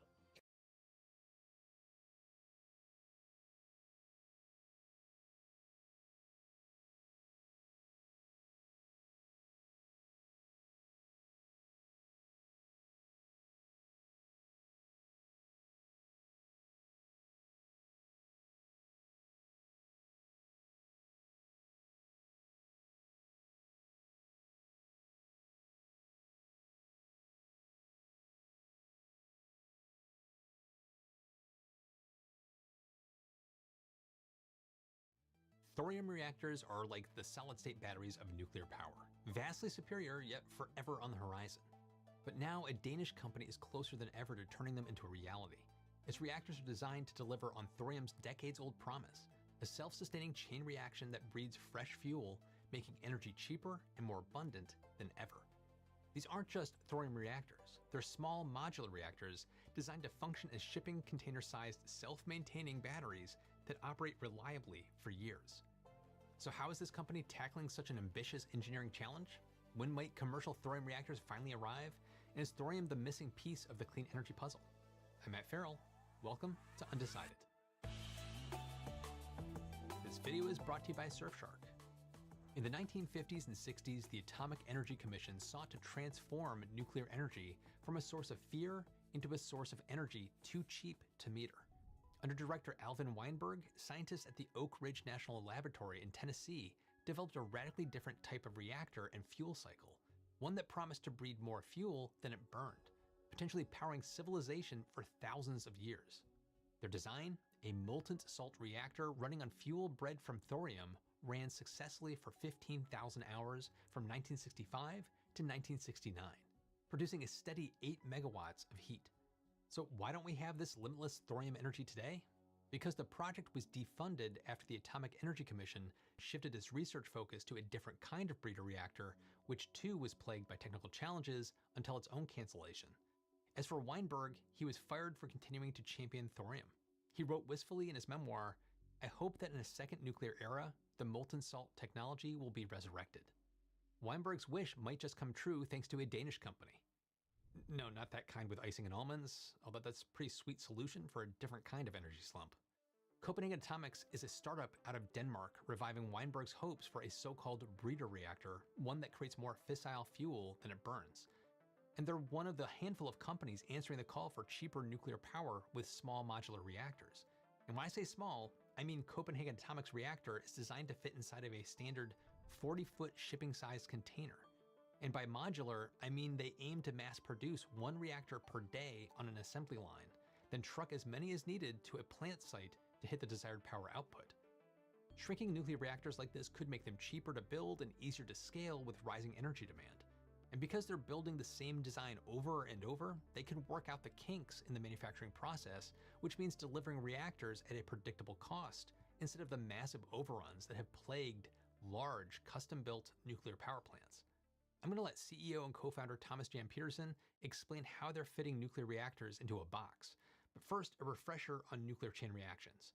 You probably know uranium as the go-to fuel in conventional reactors. When struck by a neutron, uranium-235 splits, releasing a huge amount of energy and a few neutrons that go on to split more uranium-235.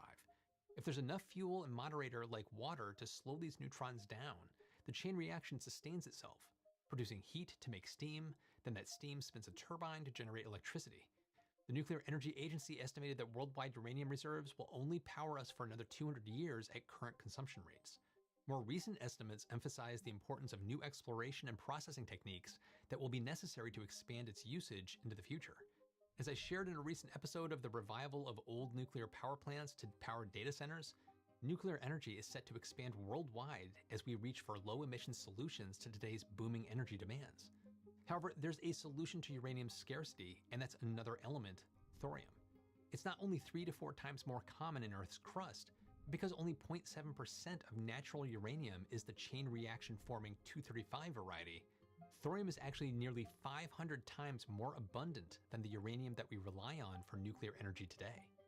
Now, thorium can't form chain reactions like uranium-235, but if thorium is seeded with a little uranium-235 or plutonium-239, which are both fissile materials that release neutrons when they split, then thorium-232 can absorb a neutron and become thorium-233, which beta decays into protactinium-233 and then into uranium-233.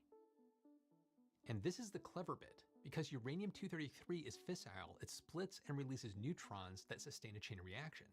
Whereas chain reacting uranium-235 in an old school reactor just eats up more fuel, the neutrons split out from the uranium-233 create more fuel from thorium.